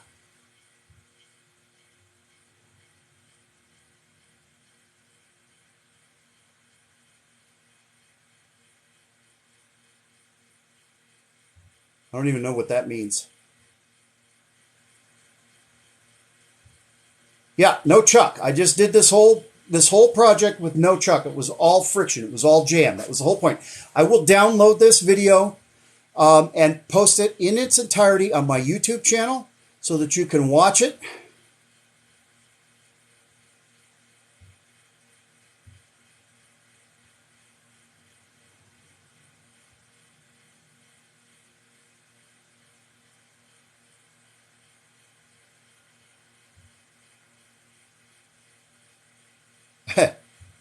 Yep, I'm in North Carolina. All right, let's see. 3 new. How much does cherry wood go for? I don't know. I didn't buy it. It was given to me. I went and bought my service dog Prospect. No, he's not here. He's in the house hiding. And the breeder used to work at a furniture shop. And I came home with a truckload of free wood that he'd been sitting around and his wife wanted him to get rid of. So I told him I was a wood turner. I actually took them a little piece as a thank you because I was buying a dog from them. And they sent me home with a truckload of wood. And my girlfriend said, you went to buy a puppy and you came back with wood. How do you do that? And I just tell them. Look at the grain match. That grain lines up almost perfectly. And the reason it's not perfect is because I had to take out about that much depth. But that grain lines up just about perfectly. That's something another wood turner will look at and go, hey, nice job. Little details like that. All right. Again, this is going to go in its entirety to my YouTube channel. Links in the bio. Check out, I've got a sale going right now in my shop at wataiwoodturning.com. Most of the items in the shop are 10% off. That's for celebrating my 1K followers. Check it out. You can do custom orders. Message me here. You can click the message button on my webpage. You can message me on YouTube. You can message me on Faceplace. You can message me on IG. That's all I have for today. I need to go eat and drink water because it's getting hot and I'm getting dehydrated. Thank you all so much for joining me. Any questions, don't hesitate to message me. Get a hold of me. I'll do my best to ask and teach. Like I said, somebody on my live last night asked, well, what if I don't have a chuck? How do I do this? So I just showed you how to make a lidded box without a chuck. And we're going to do a bowl next. Next time I do a live, I'm going to do a bowl without a chuck. Thank y'all.